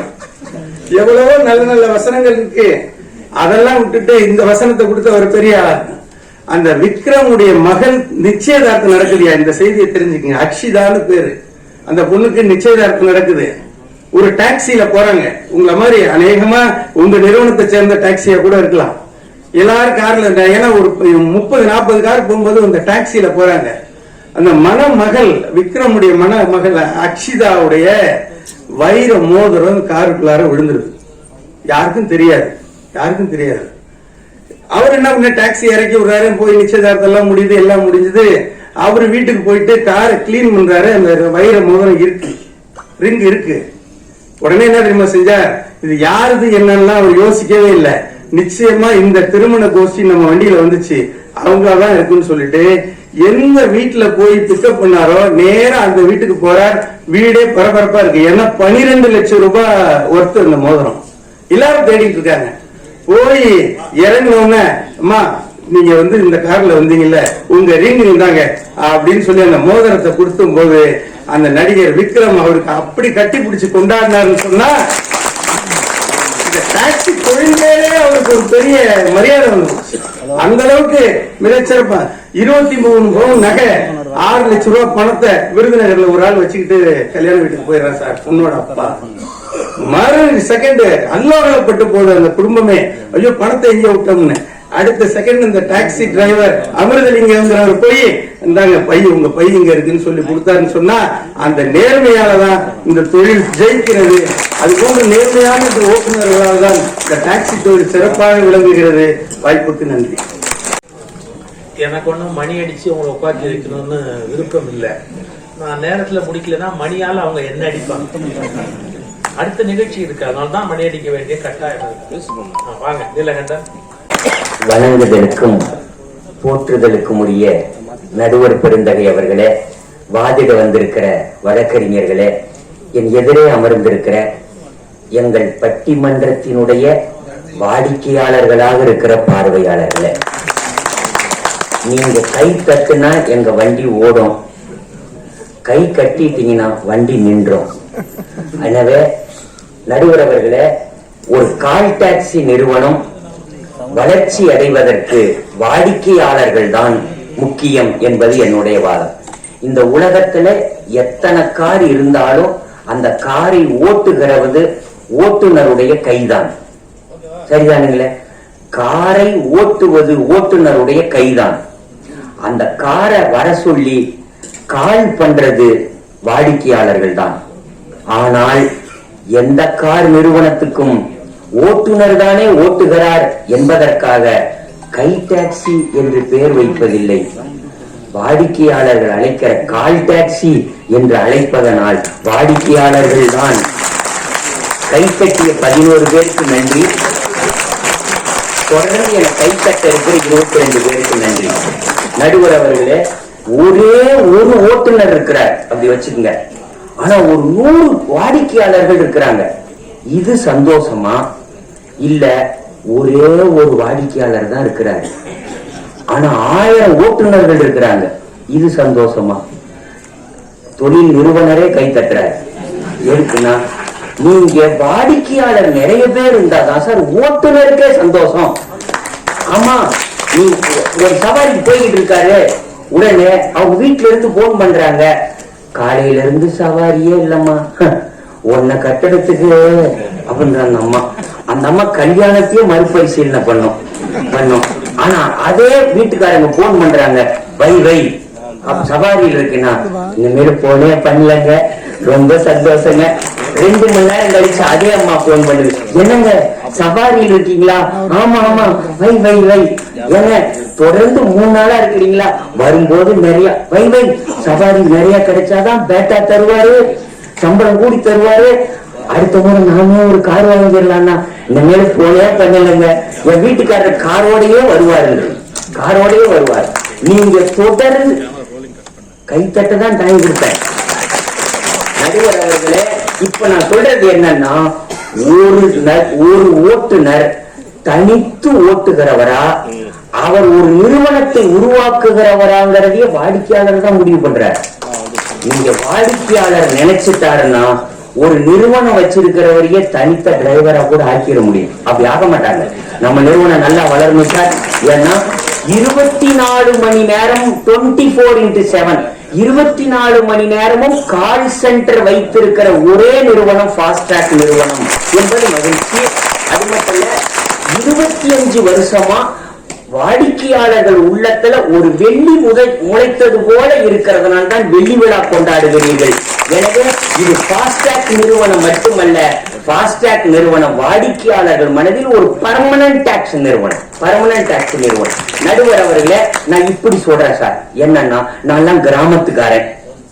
கிராமத்துல ஒரு பக்கத்து ஊருக்கு தேர் பார்க்க போறதுனாவே பெரிய விஷயம். 1 மாசமா நாங்க திட்டம் போட்டுக்கிட்டு இருப்போம் சார். தேர் பார்க்க கூட்டிட்டு போறோம் வாங்க.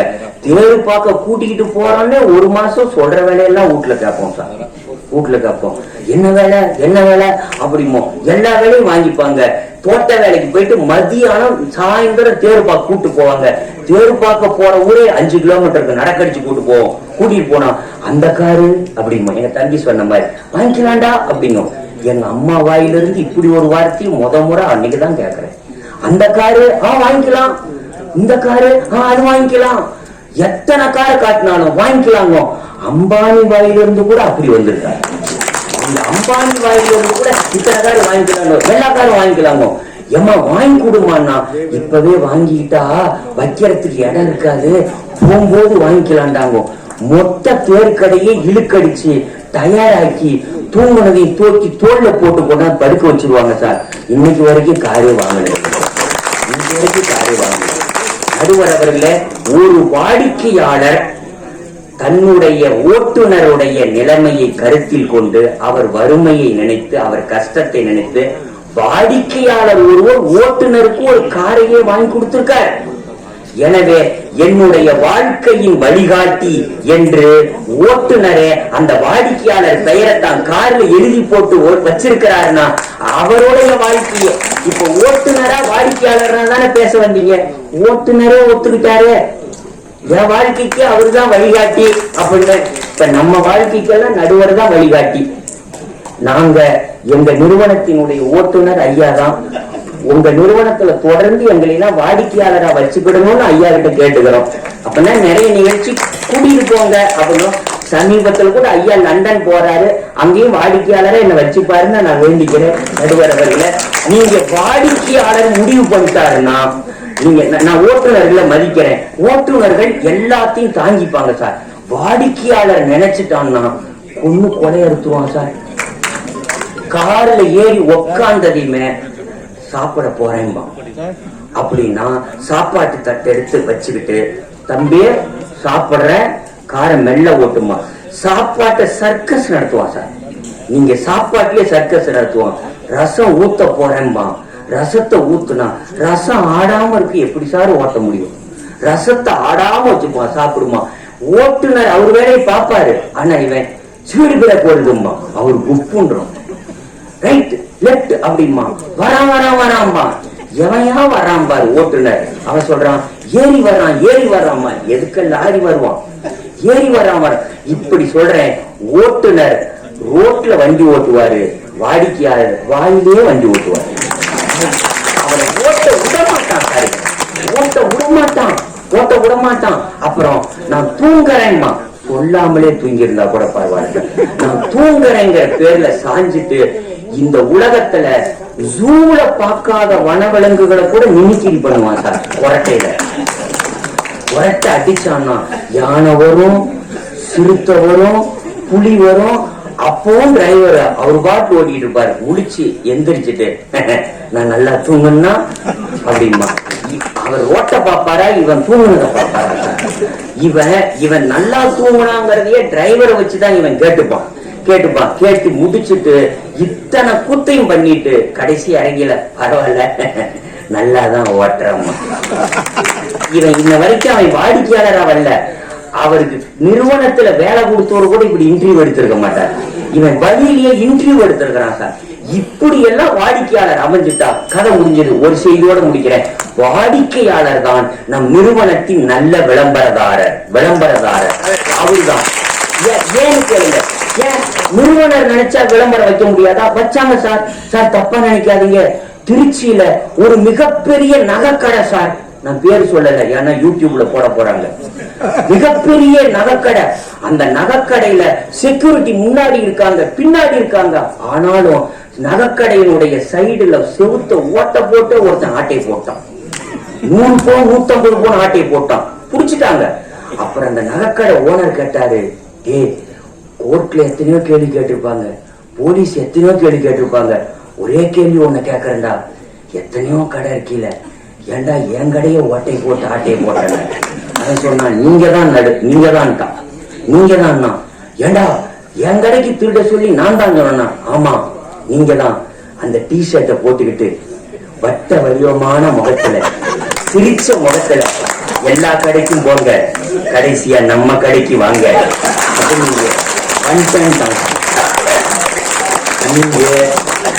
கடை நிறுவனர் அவர் இப்படி நினைச்சா விளம்பரம் பண்ணி இருப்பாரு.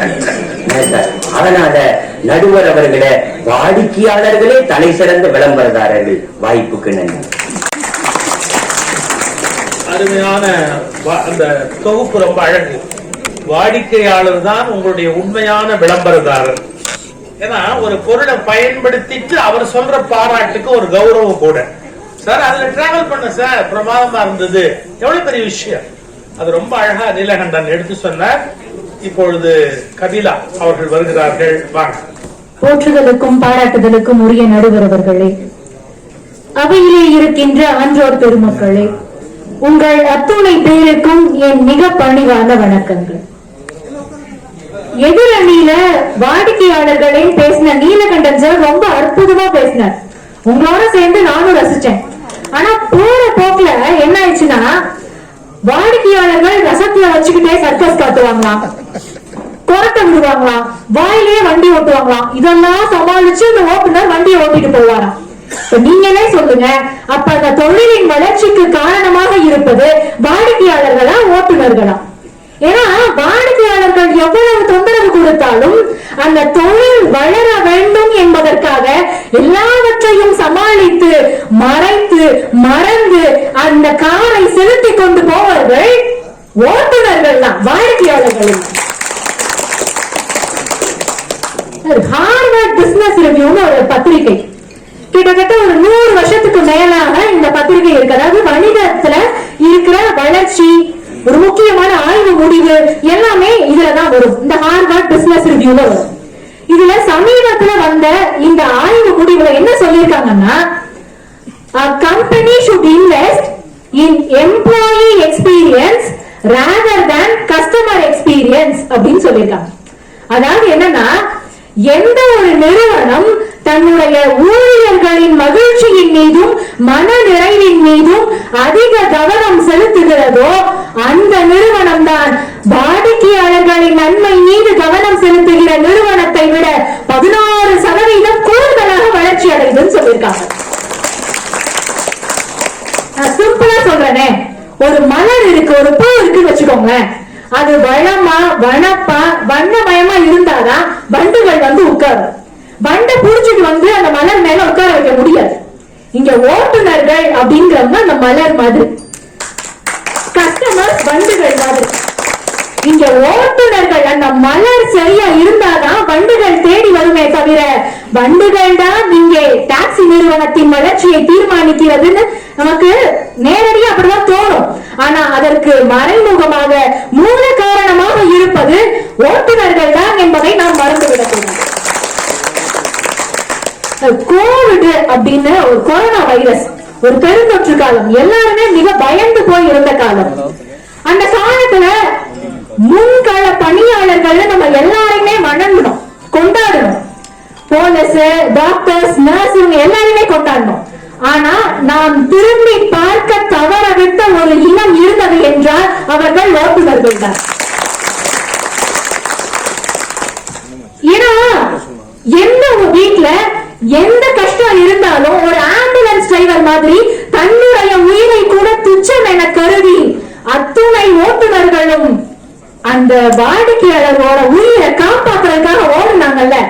அன்னைக்கு ஓட்டுநர்கள் டாக்ஸி தொழிலின் வளர்ச்சிக்கு மட்டும் காரணமாக இல்லை, மானுட வளர்ச்சிக்கே அவர்கள் காரணமாக இருந்தார்கள். டைம்ஸ் ஆஃப் இந்தியால, நான் டைம்ஸ் ஆஃப் இந்தியா பத்திரிகையில ஒரு 6 நாள் முன்னாடி வந்த செய்தி. தென்னிந்தியாவை சேர்ந்த ஒரு பெண், அந்த பெண் வேலை காரணமாக வட இந்தியாவுக்கு டெல்லிக்கு போறார். ஒரு ஒர்க்கிங் உமன்ஸ் ஹாஸ்டல்ல புக் பண்ணிருக்கா. ஆனா அங்க போனதுக்கு அப்புறமா அவளுக்கு அந்த புக்கிங்ல ஏதோ ஒரு குளறுபடி இருக்கு, அதனால அவளுக்கு அந்த புக்கிங் அங்க நடக்கல. போன உடனே அவளுக்கு தெரியுது இந்த கஷ்டமே, அவளுக்கு மொழி தெரியாது, அந்த ஊரையும் பெருசா தெரியாது. அந்த ஒர்க்கிங் உமன்ஸ் ஹாஸ்டல்ல ஒரு டாக்ஸில போயிருக்கா. என்ன ஒரு மிகப்பெரிய கஷ்டம்னா ஒரு செல்போன் ஸ்விட்ச் ஆஃப் ஆயிடுச்சு. அவளுக்கு என்ன பண்றதுன்னே தெரியல. அப்ப அந்த டாக்ஸி ஓட்டுநர் இவளுடைய பதட்டத்தை பார்த்து ஒரே ஒரு வார்த்தை தான் சொன்னார், ஒன்னும் பதட்டப்படாதீங்கம்மா, எனக்கு 40 வயசு ஆகுது, எனக்கும் உங்க வயசுல ஒரு பொண்ணு இருக்கா, இந்த எங்க அலைஞ்சு திரிஞ்சாது உங்களை பத்திரமா ஒர்க்கிங் உமன்ஸ் ஹாஸ்டல்ல சேர்க்க வேண்டியது என்னுடைய பொறுப்புன்னு அந்த ஓட்டுநர் சொன்னார். இந்த செய்தியை டைம்ஸ் ஆஃப் இந்தியால பார்க்கிற ஒவ்வொரு பெண்ணுக்கும், அந்த ஓட்டுநரை பார்த்த, அந்த முகத்தை பார்த்த ஒவ்வொரு பெண்ணுக்கும் அவளுக்கு தன்னுடைய அப்பாவின் முகம்தான் வந்து போகிறது என்றால் அத்தகைய பாதுகாப்பை ஒவ்வொரு பெண்ணுக்கும் கொடுப்பது ஓட்டுநர்கள் தான். அவர்கள் தான் இந்த தொழிலின் வளர்ச்சிக்கு காரணமாக இருக்கிறார்கள். ஏன்னா இந்த மாதிரியான ஓட்டுநர்கள் தான் இந்த வாடகை வண்டியை, இந்த ஓட்டுநர்கள் தான் வாடகை வண்டியை பிறர் வாட கை கொடுக்கும் வண்டியாக மாற்றுகிறார்கள். சரி, இப்ப ஒரு போன் பண்ணி நம்ம ஒரு டாக்ஸி புக் பண்றோம். புக் பண்ணோடனே நம்ம ஹலோ அப்படின்னோடனே அந்த டிரைவர் அப்படின்னாருன்னா நம்ம கார் இன்ஜின்கிட்ட பேசுறோமா இல்ல கார் டிரைவர்கிட்ட பேசுறோமானே நமக்கு ஒரு சந்தேகம் வந்துடும். இப்ப அந்த மாதிரி எல்லாம் இல்லாம, அதாவது கார் கடன் வாங்கிட்டு ஓட்டுறவர் மாதிரி பேசாம கார் ஓட்டுறவர் மாதிரி பேசினாதான் வாடிக்கையாளர்கள் அந்த நிறுவனத்துக்கே போவாங்க. இங்க என்னன்னா டாக்ஸி தொழிலின் வளர்ச்சிக்கு காரணம் வாடிக்கையாளர்கள்னு சொல்றதை விட, எந்த தொழிலுக்கு வளர்ச்சிக்கு காரணம் வாடிக்கையாளர்கள்னு சொல்றதை விட, ஏன்னா கஸ்டமர்ஸுக்கும் லாயல் கஸ்டமர்ஸுக்கும் ஒரு பெரிய வித்தியாசம் இருக்கு. இங்க தொழிலின் வளர்ச்சியை தீர்மானிப்பது வாடிக்கையாளர்கள் இல்லை, விசுவாசமான வாடிக்கையாளர்கள். அப்படி ஒவ்வொரு வாடிக்கையாளரையும் விசுவாசமான வாடிக்கையாளராக மாற்றுவது ஓட்டுநர்கள் தான். சரி, இன்னைக்கு பள்ளிகளுக்கு நடுவுல கடும் போட்டி இருக்கு. ஏன்னா எல்லா கல்வி நிறுவனமுமே இன்னைக்கு தனியார் கல்வி நிறுவனங்கள்லாம் ஒரு வணிக மயமா மாறிட்டு இருக்கு. இப்ப கல்வி நிறுவனங்கள், ஒரு கல்வி நிறுவனம் நல்லா வளருதுன்னு வச்சுக்கோங்களேன், அதுக்கு என்ன காரணம்னு நம்ம சொல்லுவோம்? நிறைய ஸ்டூடெண்ட்ஸ் வராங்க, அதுதான் காரணம்னு சொல்லுவோமா? இல்லைன்னா இந்த ஸ்கூல்ல தான் டீச்சிங்கும் கோச்சிங்கும் சரியா இருக்குன்னு சொல்லுவோமா? இப்ப இந்த கேள்விக்கான பதில் என்னன்னு பார்த்துட்டாலே தொழிலின் வளர்ச்சிக்கு யார் காரணம்னு தெரிஞ்சிடும். ஏன்னா ஸ்டூடெண்ட்ஸுக்கு சாய்ஸ் இருக்கு.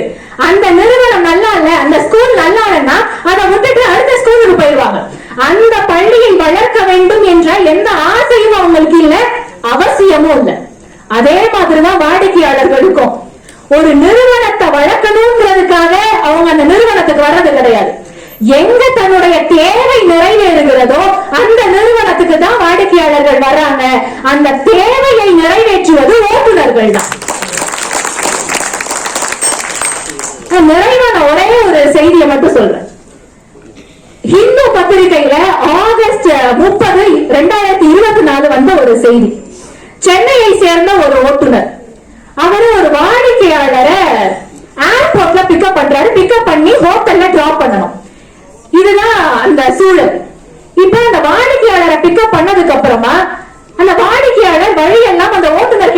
பேசிக்கிட்டே வர. பேசினதுல அந்த ஓட்டுநருக்கு என்ன ஒரு விஷயம் புரியுதுன்னா, தன்னுடைய மகளுக்கு 3 வருஷமா அவர் வரன் தேடிட்டு இருக்கிறாரு. ஆனா வரன் அமையவே இல்லை. அதன் காரணமாகத்தான் அவர் சென்னை வந்திருக்கிறார். ஹைதராபாத்தை சேர்ந்த வாடிக்கையாளர் இதுக்காக தான் சென்னை வந்திருக்கிறாரு ஓட்டுநருக்கு புரியுது. பெருசா மொழி கூட அந்த ஓட்டுநருக்கு தெரியாது, ஆனா அதை புரிஞ்சுக்கிறாரு. புரிஞ்சுட்டு ஹோட்டலுக்கு போற வழியில ஒரு கோவில்ல நிப்பாட்டுறாரு. அந்த ஓட்டுநருடைய பெயர் பிரிட்டோவாலா. ஓட்டுநர் ஹிந்து கிடையாது, ஆனா வாடிக்கையாளர் ஹிந்து. அதனால இவர் வர்ற வழியில ஒரு கோவில்ல நிப்பாட்டி, சார் இந்த கோவிலுக்கு வந்தா உடனடியா வரன் அமைஞ்சிரும் நிறைய பேர் வந்து போனவங்க சொல்றாங்க, எனக்கு எந்த அளவு உண்மைன்னு தெரியாது, ஆனா நீங்க சாமி கும்பிட்டுட்டு ஹோட்டல் போங்கன்னு அந்த வாடிக்கையாளர் கேட்காமையே அந்த கோவில்ல ஓட்டுநர் நிப்பாட்டுறாரு. நிப்பாட்டினோடனே உள்ள போய் சாமி கும்பிட்டுட்டு வந்துடுறாரு. பயணம் முடிஞ்சு ஒரு அந்த வேலைகள்லாம் முடிஞ்சு வாடிக்கையாளரும் திரும்ப அவர் ஊருக்கு போயிடுறாரு. 3 மாசம் கழிச்சு இந்த ஓட்டுநருக்கு ஒரு கால் வருது. அந்த வாடிக்கையாளர் ஹைதராபாத்ல இருந்து பேசுறார். அவர் சொன்னது, நான் 3 வருஷமா என் பொண்ணுக்கு வரன் தேடினேன், ஆனா எந்த நேரத்துல நீங்க அந்த கோயில நிப்பாட்டினீங்களோ இல்லையோ தெரியல, என்னுடைய பொண்ணுக்கு வரன் அமைஞ்சிருச்சு, மிக நிச்சயமாக என் பொண்ணோட கல்யாணத்துக்கு நீங்க வரணும்னு அந்த வாடிக்கையாளர் கேட்டுக்கிட்டார். அப்ப வாடிக்கையாளர்களே இங்கே ஓட்டுநர்களைத்தான் கொண்டாடுகிறார்கள். இங்க வாடிக்கையாளருடைய வாழ்க்கையில நம்ம என்ன நடக்குதுன்னு நம்ம பாக்குறோம். ஆனா ஓட்டுநர்களுடைய வாழ்க்கை எப்படி இருக்கும் தெரியுமா? என்ன சாப்பிடுவாங்கன்னு தெரியாது, எங்க தூங்குவாங்கன்னு தெரியாது. சென்னையில இருந்து கும்பகோணம் வரைக்கும் போனோம், 2 மணி நேரம் தான் தூங்கி இருப்பாங்க, அதுவும் கார்லயே தூங்கி இருப்பாங்க. ஏசி கூட ஆன் பண்ண முடியாது. இந்த கண்ணாடியில லேசா நீமல் விட்டுட்டு கார்லயே தூங்கிட்டு மறுபடியும் திருச்சியில இருந்து ஒரு ட்ரிப் கன்னியாகுமரிக்கு அடிப்பாங்க. அப்ப ஒரு தாய் இருக்காங்க, தன்னுடைய குழந்தைக்கு என்ன வேணும்னு பார்த்து பார்த்து சாப்பிடுறாங்க. அதே மாதிரிதான் ஒரு ஓட்டுநரும் தாய்மை உணர்வோடு இந்த பயணம் சரியாக இருக்க வேண்டும் என்பதற்காக பல இரவுகள் தன்னுடைய உணவை தியாகம் செய்து வெறும் டீ மட்டுமே குடித்து வாழ்ந்து கொண்டிருக்கிறார்கள் உண்மை. ஒரே ஒரு வரியை சொல்லி நான் முடித்துக் கொள்கிறேன். ஓட்டுநர்கள் குட் பாயாக இல்லை என்றால் வாடிக்கையாளர்கள் குட் பை சொல்லி விடுவார்கள் என்று சொல்லி நிறைவு செய்கிறேன். நன்றி, வணக்கம். ரொம்ப அழகாக அந்த செய்தியை முன்வைத்தார்கள். அந்த வாடிக்கையாளர்களுடைய குறிப்பறிந்து நடப்பது, அவர்கள் தேவையறிந்து நடப்பது போன்ற விஷயங்கள். ஒரே வார்த்தை சொல்றதா இருந்தா, ஒவ்வொரு ஓட்டுநருடைய பிஹேவியரும் தான் இந்த கம்பெனிக்கான விசிட்டிங் கார்டு. இந்த நிறுவனத்தை நாம மதிக்கணும் அப்படிங்கிறது எப்படின்னா, அவருடைய பிஹேவியர், அவருடைய அந்த தோற்ற பொலிவு, அவருடைய நடந்து கொள்ளுகிற முறை, பேசுகிற பேச்சு, வாடிக்கையாளருக்கு அவர் காட்டுகிற அந்த பொறுப்புணர்ச்சி, இதுதான் ஒரு நிறுவனத்தினுடைய வளர்ச்சிக்கு காரணம் அப்படிங்கறத ஒரு பிசினஸ் ரிவ்யூ மேகசின்ல இருந்து ரொம்ப அழகா எடுத்து அவர்கள் நம் முன்பு கொடுத்தார்கள். இப்ப நிறைவாக இந்த அணியினுடைய சார்பிலே கோவையில இருந்து வந்திருக்கிறார்கள் சாந்தாமணி அவர்கள். பேர்ல மட்டும்தான் சாத்தம். ஒரு சாதாரண வகுப்பறை இன்னைக்கு ஸ்மார்ட் வகுப்பறையா மாறி போயிருக்கு. பரபரப்பான நகரங்கள் எல்லாம் இன்னைக்கு ஸ்மார்ட் நகரங்களா மாறி இருக்கிற காலத்துல மனிதனுடைய பயணங்கள் ஃபாஸ்ட் ட்ராக்கில் மாறி இருக்கிறது என்பதிலே எந்த ஒரு ஐயமும் இல்லை. அந்த ஃபாஸ்ட் ட்ராக் நிறுவனத்தை சார்ந்தவர்களுக்கும் ஓட்டுநர்களுக்கும் வாடிக்கையாளர்களுக்கும் நடுவர் உள்ளிட்ட அவைக்கும் என்னுடைய பணிவான வணக்கத்தை கனிவோடு சொல்லுவதிலே நான் மகிழ்ச்சி கொள்கிறேன். ஒரே ஒரு டவுட்டுமா, பேச்சாளர்கள் மட்டும் ஸ்மார்ட் பேச்சாளர்களா எப்ப மாறுவாங்க?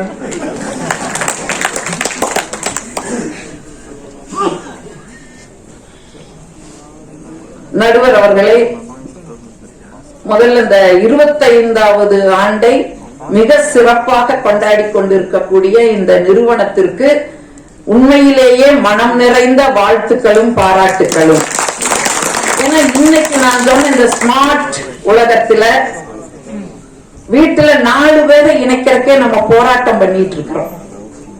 ஏன் ஒரு கல்யாணம் ஆகி புதுசா ஒரு மருமக வந்தா மாமியா அந்த பொண்ணு கிட்ட சொல்லிச்சு, ஆமா இந்த வீட்டுக்குன்னு சில பாரம்பரியம் இருக்குதுமா, இது ஒரு குட்டி அரசாங்கம், 4 ஜன்னல் கம்பிகளுக்கு இடையே நடந்துட்டு இருக்கிற ஒரு குட்டி அரசாங்கம், இதுல உன் மாமனாரு முதலமைச்சருமா, அவர் இந்த பொதுப்பணி எல்லாம் பாத்துக்கிறாருமா, நான் துணை முதல்வர், நான் இந்த நிதி நிர்வாகம் ஜவுளித்துறையெல்லாம் நான் பாத்துக்கிறேன்மா, என் மகன் அதான் உன் புருஷன் அவன் இந்த வருமானத்துறைய பாத்துக்கிறா, என் பொண்ணு அதுதான் உன் நாத்தனாரு அவ இந்த விளையாட்டு துறைய பாத்துக்கிறாமா, இந்த இதுல 2 துறை காலியா இருக்குது, 2ஐயும் உனக்கு கொடுக்கற, ஒண்ணு சுகாதாரத்துறையும் இன்னொன்னு உணவுத்துறையும் உனக்கு கொடுக்கற அப்படின்னு அந்த அம்மா சொல்லிச்சு.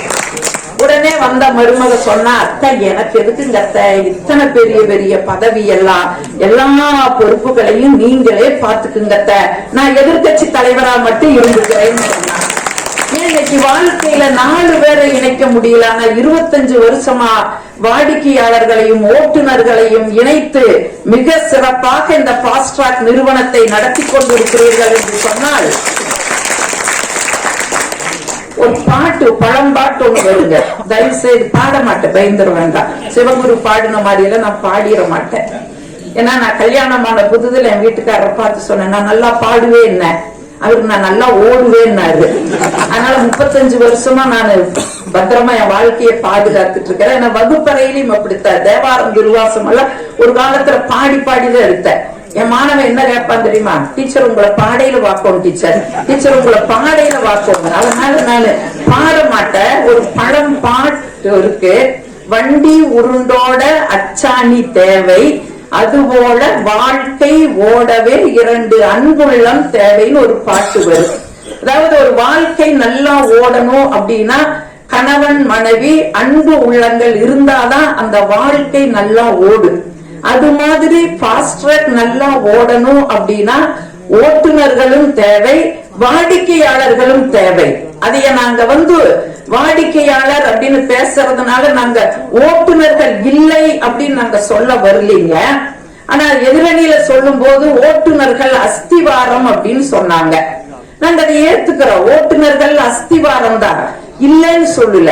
ஆனா அந்த அஸ்திவாரம் அப்படியே நின்றுட்டா அழகா, அஸ்திவாரம் அப்படியே இருந்துட்டா அது அழகா இருக்குமா? அப்ப அந்த அஸ்திவாரத்துக்கு மேல ஒரு அழகான கட்டடம் எழுப்புனாதாங்க அந்த இதுக்கே அழகு.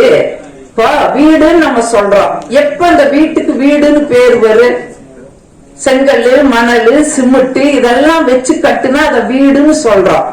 ஆனா அப்ப வீடுன்னு பேர் வராது. எப்ப பேர் வரும் தெரியுங்களா? அந்த வீட்டுக்குள்ள என்ன மாதிரி ஒரு குடும்ப குத்து விளக்கு, ஒரு அகல் விளக்க கொண்டு வந்து வீட்டுக்குள்ள பத்த வச்சாதான் அந்த வீட்டுக்கு வீடுன்னு பேரு. இல்லைன்னா அதுக்கு வெறும் கட்டடம்னு பேரு. பத்த வைக்கிறதெல்லாம் உங்களை அடிச்சுக்க முடியாது. விளக்கு பத்த வைக்கிறத நடுவர் சொல்றாங்க, அதுதான் வெளிச்சம் பேரு. அது மாதிரி ஓட்டுநர்கள் அஸ்திவாரமாவே இருந்துட்டு அது சிறப்பு பெறாது. வாடிக்கையாளர்களாகிய நாங்க வந்தா தாங்க அந்த தொழிலுக்கே சிறப்பு வரும்.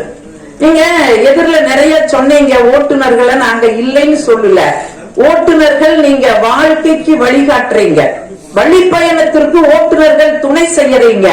ஆனா ஓட்டுநர்களுடைய வாழ்க்கைக்கும் கூட வாடிக்கையாளர்கள் தாங்க நாங்க வழிகாட்டுறோம். இப்ப நாங்க ஆளே இல்லாத இடத்துல எப்படி ஆக்கிட்டு இருக்க முடியுமா?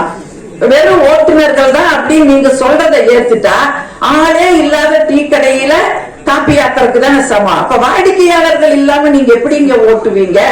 நிறைய செய்திகள் அங்க சொன்னீங்க. இன்னைக்கு தொழில்நுட்பம் வளர்ந்து இருக்குதுங்க. என் தம்பி கூட இந்த நகைச்சுவை எடுத்து சொல்லிட்டாரு. இன்னைக்கு தொழில்நுட்பம் வளர்ந்து இருக்குது. இன்னும் எந்த காலத்துல எதிரணியில் இருக்கிறாங்கன்னு எனக்கு தெரியல.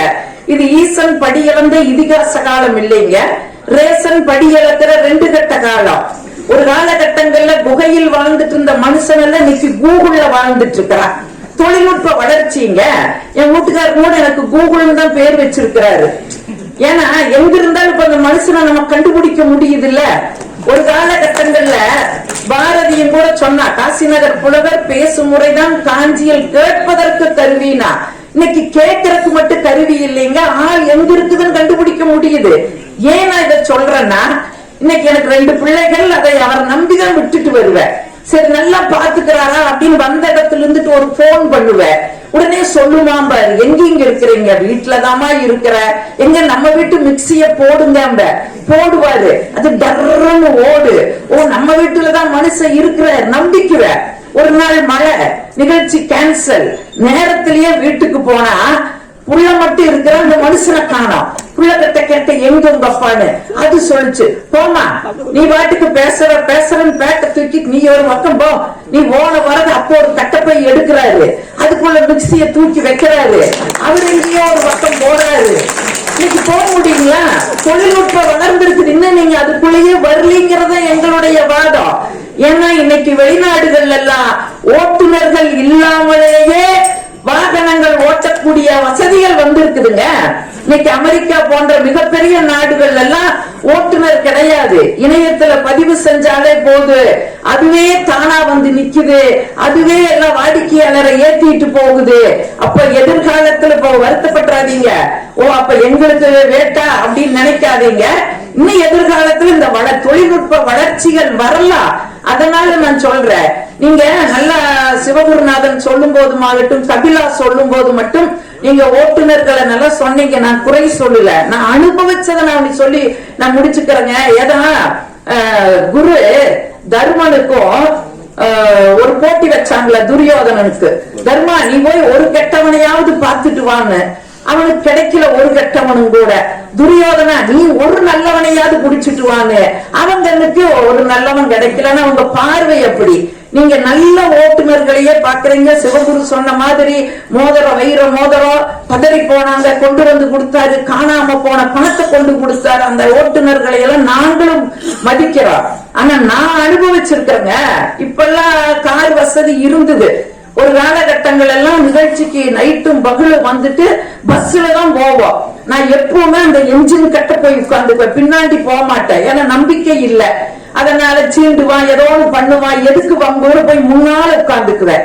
நிறைய பயணங்கள்ல நான் சந்திச்சிருக்கிறேங்க. டிரைவர் தூங்கிட்டே வண்டி ஓட்டுவாரு. இதுல என்ன ஒரு கொடுமை இருந்தா, ஒரு தடவை நான் வந்து ஒட்டஞ்சத்திரம் நிகழ்ச்சிக்கு செம்பட்டி வந்துட்டு பஸ் ஏறி சின்ன பையன் தான் தூங்கிட்டே ஓட்டுறாரு. நான் சொன்னேன், தம்பி கொஞ்சம் நிறுத்துங்க, முகத்தை கழுவுங்க, ஒரு டீய குடியுங்க, ஏன்னா உங்களை நம்பி அத்தனை பேரும் தூங்கிட்டு இருக்கிறாங்க. நாங்க தூங்கி நீங்க ஓட்டுனீங்கன்னா நாங்க வீடு போய் சேருவோம், நீங்க தூங்கி நாங்க வந்தோம்னா காடுதான் தம்பி போய் சேருவோம், தயவு செய்து முகத்தை கழுவுங்கன்னு சொல்லி இந்த மாதிரி எல்லாம் நிறைய அனுபவிச்சிருக்கிறோம். இதெல்லாம் நாங்க வீட்டுல வந்து சொல்ல மாட்டோம். ஏன் தெரியுங்களா? அடுத்த செகண்ட் மேடைக்கு போக வேண்டான்ருவாங்க. ஏன் அவ்வளவு கஷ்டம் அனுபவிச்சுட்டு எதுக்கு போறீங்க, வேண்டாம் வாங்க. அதனாலதான் இன்னைக்கு மேடையில சொல்ற, இங்க இருக்கிற ஓட்டுநர்களை சொல்ல, இது மாதிரி எத்தனையோ சிக்கல்களை நான் பெண்ணா இருந்து நான் சந்திச்சிருக்கிறேன். ஒரு செய்தியை சொல்லி முடிச்சிடறேங்க. நீங்க வாடிக்கையாளர்கள் இல்லாம ஓட்டுநர்கள் சிறப்படைய முடியாதுப்பா. இங்க சென்னையிலிருந்து பெங்களூருக்கு ஒரு பயணம், ஒரு வாடிக்கையாளர் அதுல பயணம் பண்ணாரு. என்னாச்சு தெரியுங்களா? திடீர்னு அந்த ஓட்டுநருக்கு நெஞ்சு வலி வந்துடுது. உடனே அவர் என்ன பண்ணாரு தெரியுங்களா? அந்த வாடிக்கையாளரை ஓட்டுநரா மாறி அவரை கொண்டு போய் மருத்துவமனையில அட்மிட் பண்ணி அவரோட உயிரை காப்பாத்தினாருன்னு சொன்னா, அதையும் நீங்க கணக்குல வச்சுக்கணும். ஓட்டுநர்களும் தேவைதான், வாடிக்கையாளர்களும் தேவைதான், நாங்க இல்லைன்னு சொல்லல. ஆனா ஓட்டுநர்களாலேயே ஒரு தொழில் நிறுவனம் சிறப்படையும் என்றால் அது முடியாது. எதிர்காலம் எப்படிப்பட்ட மாற்றத்தை வேணாலும் சந்திக்கலாம், ஆனால் வாடிக்கையாளர்கள் இல்லாமல் ஒரு பொழுதும் ஒரு நிறுவனம் உயர்வடையாது என்பதை சொல்லி அனைவரையும் வணங்கி விடைபெறுகிறேன். நன்றி, வணக்கம். ஒரு பதிவு செய்ய வேண்டிய ஒரு அழுத்தமான கருத்தை அம்மா பதிவு பண்ணாங்க. அதாவது ஓட்டுநர்களுடைய அந்த போக்கு சரியா இருக்கணும். அதாவது தூங்கக்கூடாது, தண்ணி போட்டு ஓட்டக்கூடாது, ரொம்ப ஒரு மாதிரியான நல்ல குளிச்சு நீட்டா பர்சனாலிட்டியா தன்னை வச்சுக்கணும், சுகாதாரமா வச்சிருக்கணும். தேவையற்ற விஷயங்களை பேசவும் கூடாது, பின்னாடி இருக்கவங்க ஏதோ பேசிட்டு வருவாங்க, அதை இன்வால்வ் ஆகக்கூடாது. இதெல்லாம் ஓட்டுநர்களுக்குன்னு சில ரெகுலேஷன்ஸ் இருக்கு. அவங்களுடைய எல்லை என்ன, வாடிக்கையாளருடைய எல்லை என்ன அப்படிங்கிறது பாலிடிக்ஸ்ல பின்னாடி உட்கார்ந்துருக்கவர் ஏதாவது ஒரு பாலிடிக்ஸ் பேசிட்டு வருவாரு. ஓட்டுநர் தான் எந்த கட்சி என்ன ஏது வெளிப்படுத்தக்கூடாது. வாடிக்கையாளருக்கு அது பேசுறதுக்கு நாடு அனுமதி கொடுக்குது. ஆனா ஓட்டுநர் தேவையில்லாம அங்க பேசி ஏங்க அந்த கட்சி அயோக்கிய கட்சின்னு ஆரம்பிக்க முடியாது இல்லையா? அந்த மாதிரி சில எல்லைகள் இருக்கு. அதையெல்லாம் அவங்க துணிவாக பதிவு பண்ணாங்க. ஓட்டுநர்களுக்கு என்ன எல்லை இருக்கிறது என்பதை அவர்கள் இந்த இடத்தில் பதிவு செய்திருக்கிறார்கள். இப்ப நிறைவாக நகைச்சுவை இமயம் நம்முடைய புலவர் ராமலிங்கம் அவர்கள். மாண்புமை நீதியரசர் அவர்களை வணங்கி மகிழ்ந்து அரங்கத்தில் வருகின்ற சிறப்பித்துக் கொண்டிருக்கக்கூடிய அனைவருக்கும் என்னுடைய அன்பு வணக்கத்தை தெரிவித்து ஓரிரு வார்த்தைகளோடு நிறைவு செய்கிறேன். அவ்வப்போது பயணிக்கக்கூடிய சில மனிதர்களை வாடிக்கையாளர்களாக மாற்றுகிறது எது என்றால் அந்த டாக்ஸியை இயக்குகிற ஓட்டுநர்களுடைய அணுகுமுறைதான் அவர்களை வாடிக்கையாளர்களாக மாற்றுகிற மகத்துவத்தை பெறுகிறது என்பதுதான் எங்களுடைய வாதம். இல்லைன்னா இந்த டாக்ஸிலே பயணம் பண்ணக்கூடாது அப்படின்ற ஒரு முடிவுக்கு வந்துருவாங்க. ஆனால் இதில் தான் நம்ம பயணம் பண்ணணும்னா அந்த ஓட்டுநர்கள் அவ்வளவு பண்பாளர்களாக சிறப்பாக செயல்படுகிறார்கள் என்பதைத்தான் வாடிக்கையாளர்கள் வளர்ச்சியினுடைய அம்சம் அதை காட்டுகிறது என்பதுதான் எங்கள் பணிவான வாதம். சாதாரணமான விஷயம் இல்லை. நான் அடிக்கடி ஃபாஸ்ட் ட்ராக்ல இப்ப நான் காலையில வரும்போது கூட அதுதான் வரும். ஏன்னா நான் பயன்படுத்துகிற போது பாத்தீங்கன்னா அந்த ஓட்டுநர்களுக்கு சில அம்சங்கள் இருப்பதை நான் பார்க்கிறேன். செல்போன் வந்தாலும் அதை ஆஃப் பண்ணிடுறாங்க. உடனே செல்போன் அட்டன் பண்றதே இந்த பயண நேரத்துல. ஏன்னா இங்க இருக்கிற ஓட்டுநருக்கு நான் அன்போடு சொல்லிக் கொள்கிறேன், உள்ளங்கையில் செல்போனை வைத்திருந்தால் உலகத்தில் என்ன நடக்கிறது என்பது தெரியும். அதை கீழே வச்சாதான் சுத்தி என்ன நடக்குதுன்னு தெரியும். இல்லையா? நம்ம சுத்தி நம்ம என்ன நடக்குதுன்னு தெரியாம நம்ம உலகத்தில் நடக்கிறது தெரிஞ்சு என்ன பண்ண போறோம்? இன்னைக்கு கருவிகள் வளர்ந்திருக்கிற காலம். அந்த கருவிகள் வளர்ந்திருக்கிற காலத்திலையும் வாடிக்கையாளருடைய உறவுகள் வளர்ந்திருக்கிறது என்றால் அந்த செல்போனை எப்ப பேசணும் எப்ப பேசக்கூடாது என்ற விதிமுறைகளை ஓட்டுநர்கள் பின்பற்றுவதனால் தான் ஃபாஸ்ட்ராக் இன்றைக்கு 25வது வெள்ளி விழாவை கொண்டாடு. இன்னைக்கு இருக்கிற காலம் அப்படி சார். ஒவ்வொரு தனி மனிதனையும் ஆட்டி படைக்குது. இங்க இருக்கிறவங்க சொல்றான், அப்படி மீறி யாராவது ஒருத்தர் 2 பேரு பயன்படுத்தினா தயவு செஞ்சு அதை வைங்க. ஏன்னா உங்களுடைய தொழில் சாதாரணமானதல்ல, சாதாரணமானதல்ல. கவனத்தோடு செயல்படக்கூடிய ஒரு சிறப்பான செயல். ஏன் தெரியுமா? 3 கடவுள் இருக்காங்க, விஷ்ணு, பிரம்மா, சிவன். திருமால் கையில தான் சங்கு சக்கரம் 2 இருக்கும். ஒவ்வொரு ஓட்டுநர் கையிலும் சக்கரம் கையில் இருக்கிறது என்றால் நீங்கள் காக்கும் கடவுளுக்கு சமமான ஒரு தொழிலை செய்து கொண்டிருக்கிறீர்கள். ஒரு கௌரவம் உங்களுக்கே வரணும், ஒரு கம்பீரம் வரணும். அந்த சக்கரத்தை ஒழுங்கா செயல்படுத்தினா தான் சங்கு ஊதறதுக்கு வேலையே இல்லாம இருக்கும். இது செயல்படலைன்னா அங்க நடக்கிறத வேற. எவ்வளவு பெரிய சிறப்பு உங்க கையில கொடுத்திருக்கிறான். நான் ஒரு ஆசிரியராக பணியாற்றுகிறேன், அதெல்லாம் சொல்றதுக்கு நேரம். என்னிடத்திலேயே படித்த 2 மாணவர்கள் சார் 8th படிச்சு ஒரு பையன் டிஸ்கண்டினியூ பண்ணிட்டான். ஃபேமிலி சூழ்நிலை சரியில்லைன்னு போயிட்டான்.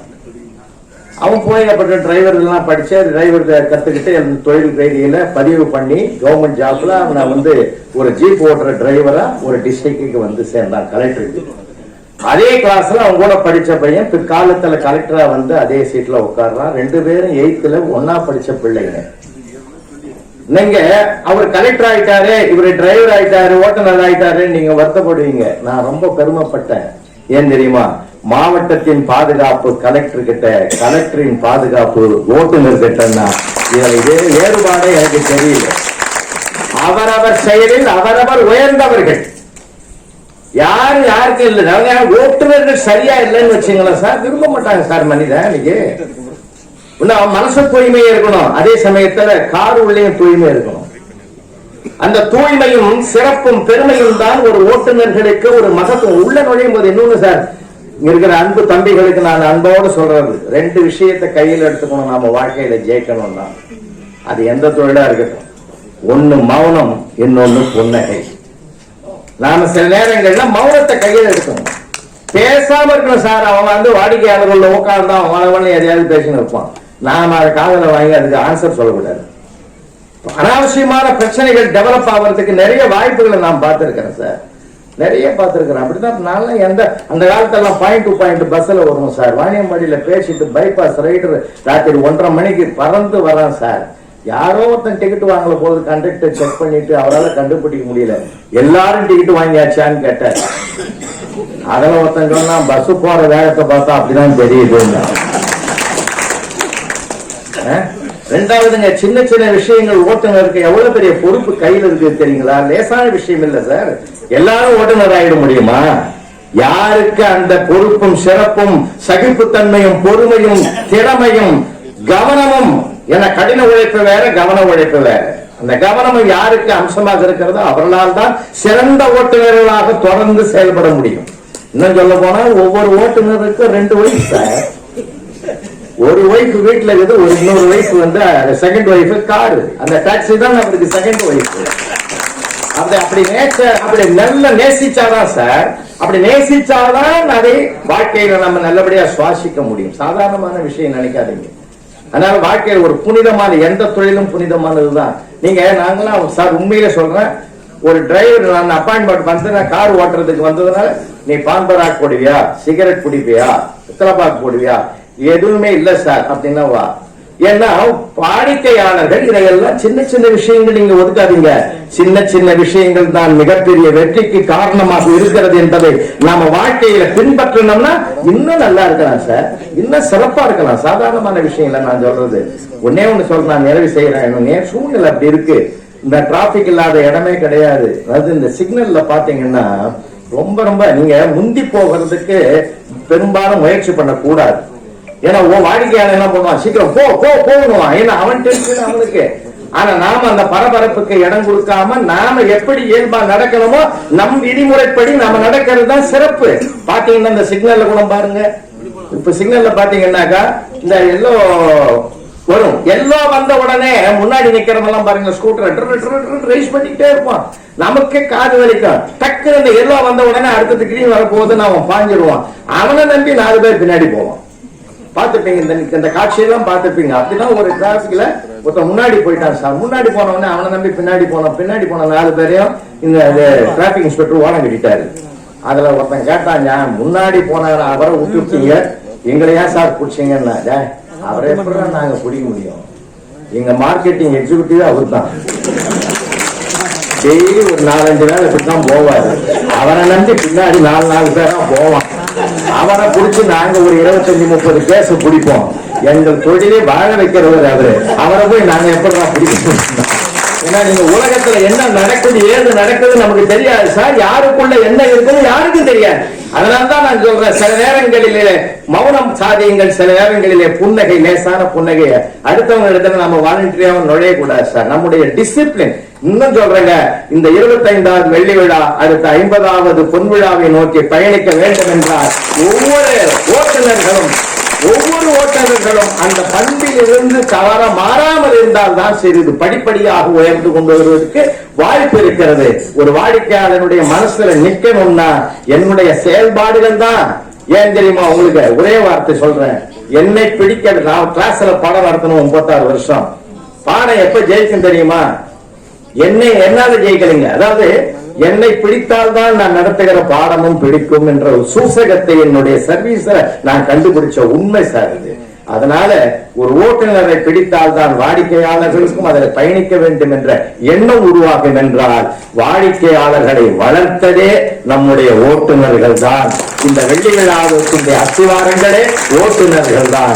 வரும் பொன் விழாவுக்கும் அவர்களே காரணம். நன்றி. ரொம்ப அழகா சாறு பொழிஞ்ச மாதிரி ஐயா அது நமக்கு எடுத்து சொன்னார். ரொம்ப சிம்பிளா நாம சொல்லி தீர்ப்புக்கு முடிவு வந்துருவோம். ஒரு பிராண்டட் கம்பெனி, நீங்க அனைவரும் ஒரு ஐடென்டிட்டி, ஒரு அடையாளத்துக்குள்ள அப்படியே அகப்படுகிறீர்கள். ஒரு அடையாளம் வாடிக்கையாளருக்கு அப்படின்னு ஏதாவது ஒரு ஐடென்டிட்டி சொல்ல முடியுமா?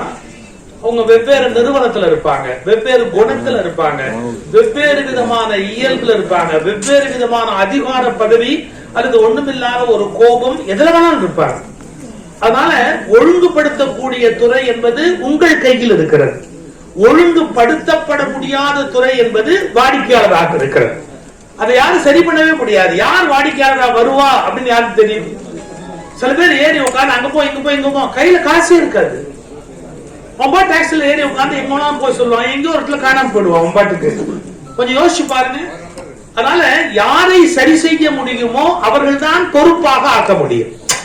நீங்க ஒரே யூனிட் உங்களை நீங்க சரி பண்ணிக்கிட்டீங்க அப்படின்னு சொன்னா உங்களுடைய வெற்றியை நோக்கி நீங்க பயணப்பட்டுடலாம். ஆனா வாடிக்கையாளரை யாரும் சரி பண்ண முடியாது. உலகத்தை யாராவது திருத்த முடியுமா? இந்த ஒரு பகுதியை நம்ம புரிஞ்சுக்கணும். ஒண்ணு இல்ல சார், ஒரு பழைய சினிமா பாட்டு சுகுநாதன் பாட மாட்டேன், கவலைப்படுறீங்க. பறவைகள் பலவிதம், ஒவ்வொன்றும் ஒரு வீதம். சாதாரண வரி. ஒரு வாடிக்கையாளர் மாதிரி இன்னொரு வாடிக்கையாளர் இருப்பாரு. பறவைகள் பலவிதம், ஒவ்வொன்றும் ஒரு வீதம். ஒரு 20-25 வருஷத்துக்கு முன்னாடி நான் வீட்டுல என்னமோ எழுதிக்கிட்டு இருக்கிறேன். என் மனைவி வந்து ஒரு கேள்வி கேட்டாங்க. ஏங்க ராத்திரி என்ன டிஃபன் பண்ணணும்னு கேட்டாங்க. அதுக்காக எப்பவுமே என்ன கேட்டு செய்வாங்களா நம்பிடாதீங்க. அன்னைக்கு எதுவும் கேட்டாங்க வச்சுங்களேன். நான் அப்படியே யோசிச்சுட்டு ராத்திரி 2 சப்பாத்தி போட எனக்கு அப்படின்னு நான் சொன்னேன். 2 சப்பாத்தி அப்படின்னு சொல்லி முடிச்ச உடனே எங்க அம்மா பக்கத்துல உட்கார்ந்து இருந்தாங்க. அவங்க சொன்னாங்க, அம்மா சப்பாத்தி எனக்கு பண்ணணும், பல்லே இல்லை, என்னால சாப்பிட முடியாதுமா, நீ என்ன பண்ற, எனக்கு ஏதாவது தோசை தோசை தோசை கொடுத்துருமா, தோசை கொடுத்துரு அப்படின்னு. என் பொண்ணு பக்கத்துல இருந்து ஒரு வார்த்தை சொன்னா, இந்த கடைக்கட்டைங்க சாப்பிடறதெல்லாம் எனக்கு வேணாம். இல்ல எது கிழம் எது கட்டைங்கிறத நீங்களே முடிவு பண்ணிக்கீங்க. இந்த கட்டைங்கெல்லாம் சாப்பிடறதுலாம் எனக்கு ஒண்ணு வேணாம். அவளுக்குன்னு ஒரு யோசனை சொல்றா. எனக்கு வேற ஒரு ஐட்டம் சொல்லி அதை கொண்டா அப்படிங்கிறா.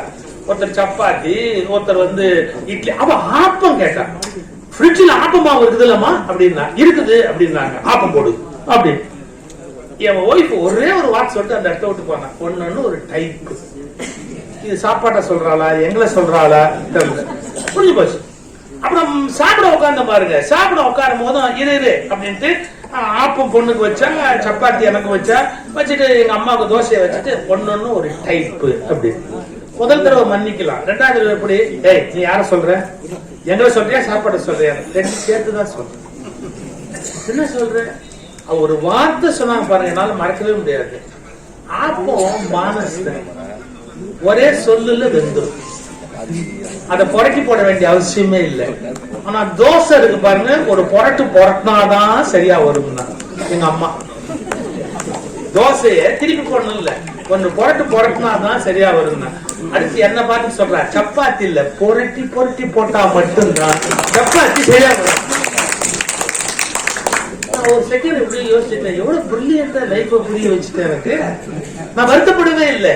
என்ன ஒரு அறிவாளி மனைவி அறிவாளியா இல்லாம எப்படி இருப்பான். மேடிக்கு ஒரு பாயிண்ட் கொடுத்தோமா, ரொம்ப தேங்க்ஸ். இந்த மனிதர்கள் வந்து ஒரே மாதிரி இருக்க மாட்டாங்க. இப்போ உங்க வண்டியில ஏறவங்க சில பேர் பேச்சு பிடிச்சவங்களா இருப்பாங்க, சில பேர் பேசவே மாட்டாங்க, சில பேர் கோபக்காரங்களா இருப்பாங்க, சில பேர் ஸ்பீடா போகணும் அப்படிம்பாங்க, சில பேருக்கு மெதுவா போனா பரவாயில்லை அப்படின்னு தோணும், சில பேருக்கு எப்படின்னா ஏசி கூட வைக்கணும், சில பேருக்கு குறைய வைக்கணும். யாராவது ஒரே மாதிரி இருப்பாங்களா? எல்லாரும் ஒரே ஸ்டாண்டர்ட்ல இருப்பாங்களா? இருக்க முடியாது. ஒரு கம்பெனியின் ஓட்டுநர்கள் ஒரே ஸ்டாண்டர்ட்ல தங்களை காட்ட முடியும், வாடிக்கையாளர்களை ஒரே ஸ்டாண்டர்ட்ல நீங்க நிறுத்த முடியாது. அவர்கள் வேறுபட்டவர்கள், மாறுபட்டவர்கள், மாறுவதற்கு உரிமை உடையவர்கள். அந்த இடத்த நம்ம புரிஞ்சுக்கணும். வாடிக்கையாளர்கள் விதவிதமான குணத்தோட இருப்பாங்க. சார் ஒரு ஏர்போர்ட்டுக்கு ஒரு வாடகை போகுது சார், சில பேர் திட்டிக்கே வருவா மாட்டீங்களா வாடிக்கையாளர், எனக்கு வந்து வாங்கிட்டு போடுறாப்பா சிக்னல் போடுறாப்பா சிக்னல் போடுறாப்பா சார், சிக்னல் அப்பப்போ போட மாட்டேன்னா அதுக்கு திட்டுவான் சார், போட்டாப்பா 2 போட்டாப்பா கத்திக்கிட்டே வரான் அவன் பாட்டு. இந்த டிரைவர் ஒண்ணுமே பேசல சார், அவர் மட்டும் சைலண்டா வந்தார். இவர் உட்காந்துக்கிட்டே சொல்றாரு, ஏர்போர்ட்டுக்கு லேட் ஆச்சு, நான் போய் சேரணுமா முடியுமா முடியாதுன்னு தெரியல, வர்றவன போறவன் அத்தனை பேர் திட்டுறாரு. அந்த டிரைவர் ஒண்ணுமே பேசல, அவர் போட்டு இதுல வந்து சிக்னல்ல வந்து வண்டி நின்ன உடனே அவங்க பிபி எகிரிச்சு அந்த ஆளுக்கு, அந்த பாட்டி. இவர் ஒண்ணுமே பேசல, பேசாம முணுமுணுன்னாரு. இவருக்கு என்ன கோபம்னா, நம்ம இவ்வளவு பேச ஒண்ணுமே பேச மாட்டேங்கிறாங்க, கல்லூரி மங்க கம்முன்னு வரானே அப்படின்ட்டு. ஏய் நீ என்ன பண்ணிட்டு வர, என்ன பண்ணிட்டு வர, நான் இவ்வளவு டென்ஷன்ல கத்துற, நீ பேசாம வரிய. அந்த ஓட்டுநர் சொன்னாரு, என்கிட்ட ஒரு நல்ல வழக்கம் சார், காலைல ஏஞ்சி சாமி கும்பிடலாம் நேரம் கிடையாது, வண்டி எடுத்துட்டு வந்துருவேன். ஒரு சிக்னல்ல வண்டி மாட்டினாலும் ஒரு நிமிஷம் 2 நிமிஷம் நிக்கும் இல்லையா, நமக்கு வேண்டிய யாராவது ஒருத்தரை நினைச்சுக்கிட்டு அவங்க நல்லா இருக்கட்டும், அவங்க குடும்பம் நல்லா இருக்கட்டும், அவங்க வாழ்க்கை நல்லா இருக்கட்டும், எங்க அம்மா எங்க அப்பா என் ஃப்ரெண்ட்ஸ், ஒவ்வொரு சிக்னல்ல வண்டி மாட்டினாலும் நான் யூஸ்ஃபுல்லா டைத்தை ஸ்பெண்ட் பண்ணுவேன் சார், நான் அப்படி வேண்டுவேன் அப்படின்னு. இவன் கடுப்பாயிட்டான். இன்னைக்கு எந்த தடிமாடுக்கு வேண்டுன்னு, இன்னைக்கு எந்த தடிமாட்டுக்கு வேண்டுன்னு அந்த டிரைவர் சொன்னார், சார் உங்களுக்கு பிளைட் கிடைச்சு நீங்க சௌரியமா வீட்டுக்கு போகணும்னு சாமியை வேண்டுன்னு, உங்களுக்கு வசதியா பிளைட் கிடைச்சு நீங்க சௌரியமா வீட்டுக்கு போகணும்னு வேண்டும். அப்படியே அந்த வெக்கத்துல தலை புரிஞ்சுட்டாங்க. ஏன்னா அவருடைய இயல்பு பரபரப்பாவும் படபடப்பாவும் இருக்கிறது. இவரும் படபடப்பாவும் பரபரப்பாவும் இருந்தா சரியா இருக்குமா?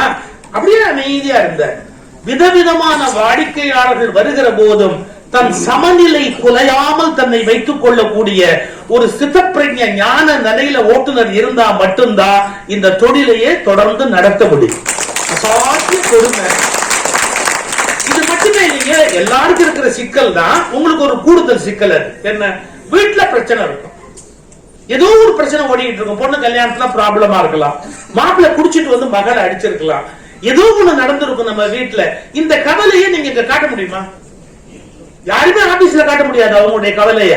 இதுக்கு என்ன தெரியுமா சொல்றான்? கம்பார்ட்மெண்டலைசேஷன். கம்பார்ட்மெண்ட் இருக்கு இல்லையா, ரயில்ல ஒரு கம்பார்ட்மெண்ட் இருக்கும், அடுத்த கம்பார்ட்மெண்ட் இருக்கும், அடுத்த கம்பார்ட்மெண்ட். நம்ம ப்ராப்ளத்தையும் அப்படி கம்பார்ட்மெண்ட் பண்ணணும். என்ன? இப்ப நம்ம முன்னாடி இருக்கிற தொழில் இது, வீட்டுல இருக்கிற பிரச்சனை வேற, இப்ப நான் பார்த்துக்கிட்டு இருக்கிற தொழிலுக்கு அதுக்கு சம்பந்தம் கிடையாதுன்னு உங்கள் மனதை பழைய பிரச்சனைகளுக்குள் செலுத்தாதபடி புதிய பணியில் மட்டும் செலுத்துவது. நம்ம என்ன வேலை பார்க்கிறோமோ அதுல மட்டும் நம்முடைய பணியை செலுத்தணும். நீங்க அங்க இருக்கிற கவலைக்கு இங்க உணர்ந்து ஏத்திக்கிட்டீங்க அப்படின்னு சொன்னா இந்த வேலையை நம்மளால சரியா பார்க்க முடியாது.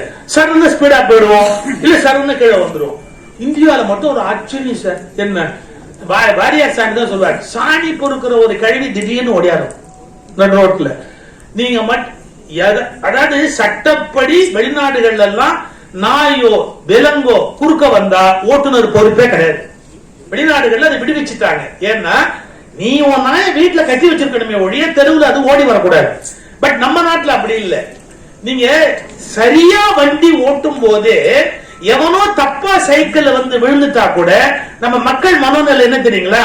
கார்ல வந்தவன் அயோக்கியன், சைக்கிள்ல போனவன் நல்லது. ஒரு மனோநிலை இருக்கும். அவன் சைக்கிள்ல வர நீ பார்த்து வர வேணாமா, நீ பார்த்து வர வேணாமா அப்படின்னு கேட்பாங்க. நீங்க மக்களை பாதிச்சுக்க முடியாது, கோவப்பட முடியாது. இந்த வார்த்தை சொல்லட்டுமா? நீங்கள் எவ்வளவு சரியாக இருந்தாலும் மற்றவர்கள் தவறாக இருந்தால் தண்டிக்கப்படக்கூடியது நீங்களே. நாம் எவ்வளவு சரியாக இருந்தாலும் மற்றவர்கள் தவறாக இருக்கிற போதும் சிக்கலுக்கு உள்ளாக போவது நாம் மட்டுமே. அப்ப எவ்வளவு கஷ்டம் அந்த வேலையை செய்யறது. நான் பஸ் கண்டக்டரை பார்க்கும் போது நினைப்பேன், அதாவது பஸ்ல இருக்கிறவங்க சல்லு புல்லுன்னு விழுவான். வேர்வை, துர்நாற்றம், வெயில் எல்லாம். அந்த பஸ்ஸுக்குள்ளேயே அந்த கண்டக்டர் உள்ள போய் டிக்கெட் கொடுத்து திரும்பி வந்து அவர் தன்னுடைய டியூட்டி முழுக்க இருக்கிறாரு. அப்ப அவருக்கு எவ்வளவு கோபம் வரணும், எவ்வளவு எரிச்சல் வரணும், எவ்வளவு ஆத்திரம் வரணும். ஒரு வினாடி யோசிச்சு பாருங்க. டிராபிக் கான்ஸ்டபிள் தெருவில் நிக்கிறாரு, கொஞ்ச நேரம் அந்த வெயில்ல நின்னா நமக்கு எரிச்சலும் கோபமும் வருது, அதுலயே அவர் நிக்கிறாரு. அப்ப அவருக்கெல்லாம் நம்ம கோயில்கிட்டு கும்பிட வேணாமா? அதனால பிறர் மீதான கனிவும் அக்கறையும் பொறுப்பும் நமக்கு கூடினா மட்டும்தான் இது மாதிரியான தொழில்களை நம்மால் பார்க்க முடியும். ஒரே வார்த்தை சொல்லட்டுமா? வாடிக்கையாளர் தன்னை பற்றி மட்டுமே கவலைப்படுகிறார். ஓட்டுநர் வாடிக்கையாளரை பற்றியும் கவலைப்படுகிறார், முதலாளியை பற்றியும் கவலைப்படுகிறார், தன் குடும்பத்தை பற்றியும் கவலைப்படுகிறார், தேசத்தை பற்றியும் கவலைப்படுகிறார், எதிரில் வண்டி ஓட்டுகிறவனை பற்றியும் கவலைப்படுகிறார், அப்போது நடந்து கொண்டிருக்கிற எல்லாவற்றையும் பற்றி கவலைப்படுகிறார். ஆனால் வாடிக்கையாளர் அப்படி அல்ல, அவர் சௌகரியத்தை பற்றி மட்டுமே கவலைப்படுகிறார். கொஞ்சம் யோசிச்சு பாருங்க. அப்ப உங்களுடைய பொறுப்பு எவ்வளவு பெரிய பொறுப்பு. நீங்க 10 பேருக்கு பதில் சொல்லணும், ஆனா அவர் அப்படி இல்லை, தனக்கு மட்டுமே பதில் சொன்னா போதுமானது. இப்ப கிட்டத்தட்ட நீங்க அந்த முடிவு என்ன அப்படிங்கறத நோக்கி வந்திருப்பீங்க. அதாவது வாடிக்கையாளர் என்பவர் நினைத்தால் வேறு கம்பெனியின் வாகனத்துக்கு தன்னை மாற்றிக் கொள்வார். அவருக்கு இந்த நிறுவனத்தோட அட்டாச்மெண்ட்லாம் ஒண்ணு இருக்கணும்ன்ற கட்டாயமே கிடையாது. எனவே அவருடைய இயல்பை நம்பி ஒரு கம்பெனி வளர முடியாது. ஓட்டுநரின் சின்சியாரிட்டி, அவருடைய டியூட்டி கான்சியஸ்னஸ், அவருடைய பிஹேவியர், அவருடைய டீசன்சி, அவருடைய பொறுமை, அவர் ஓட்டுகிற திறன், அவர் வாடிக்கையாளரிடத்தில் உறவை மேம்படுத்துகிற கஸ்டமர் ரிலேஷன்ஷிப், இதுதான் இந்த நிறுவனத்தை வெள்ளி விழா வரையில் அழைத்து வந்திருக்கிறது. எனவே இந்த டாக்ஸி தொழிலில் மிகப்பெரிய வெற்றியை ஈட்ட வேண்டும் என்று சொன்னால் வாடிக்கையாளர்களுடைய பொறுப்பு 25% முடிவடைந்து விடுகிறது. 75% ஓட்டுநர்கள் கையில் தான். எனவே அவர்களை பொறுத்துதான் இந்த தொழில் மிகப்பெரிய வெற்றி அமைந்திருக்கிறது என்று சொல்லி உங்கள் பொன்விழா பட்டிமண்டபத்திலும் நாங்களே வருவோம். அப்போ எங்க நல்லி ஐயா வந்து எதிரில் இருந்து கை தட்டணும். இந்த அரிய வாய்ப்பை எனக்கு வழங்கியமைக்காக இதை தொடங்கி நடத்தி கொண்டு வருகிற அந்த நல்ல நிறுவனர்கள், டைரக்டர்ஸ், அவருடைய அன்பு ஒற்றுமை மேலும் மேலும் வளர வேண்டும் என்று பிரார்த்தனை செய்து நன்றி பாராட்டி விடைபெறுகிறேன். நன்றி. இந்த வீடியோ உங்களுக்கு பிடிச்சிருந்தா லைக் பண்ணுங்க, கமெண்ட் பண்ணுங்க, ஷேர் பண்ணுங்க, சப்ஸ்கிரைப் பண்ணுங்க.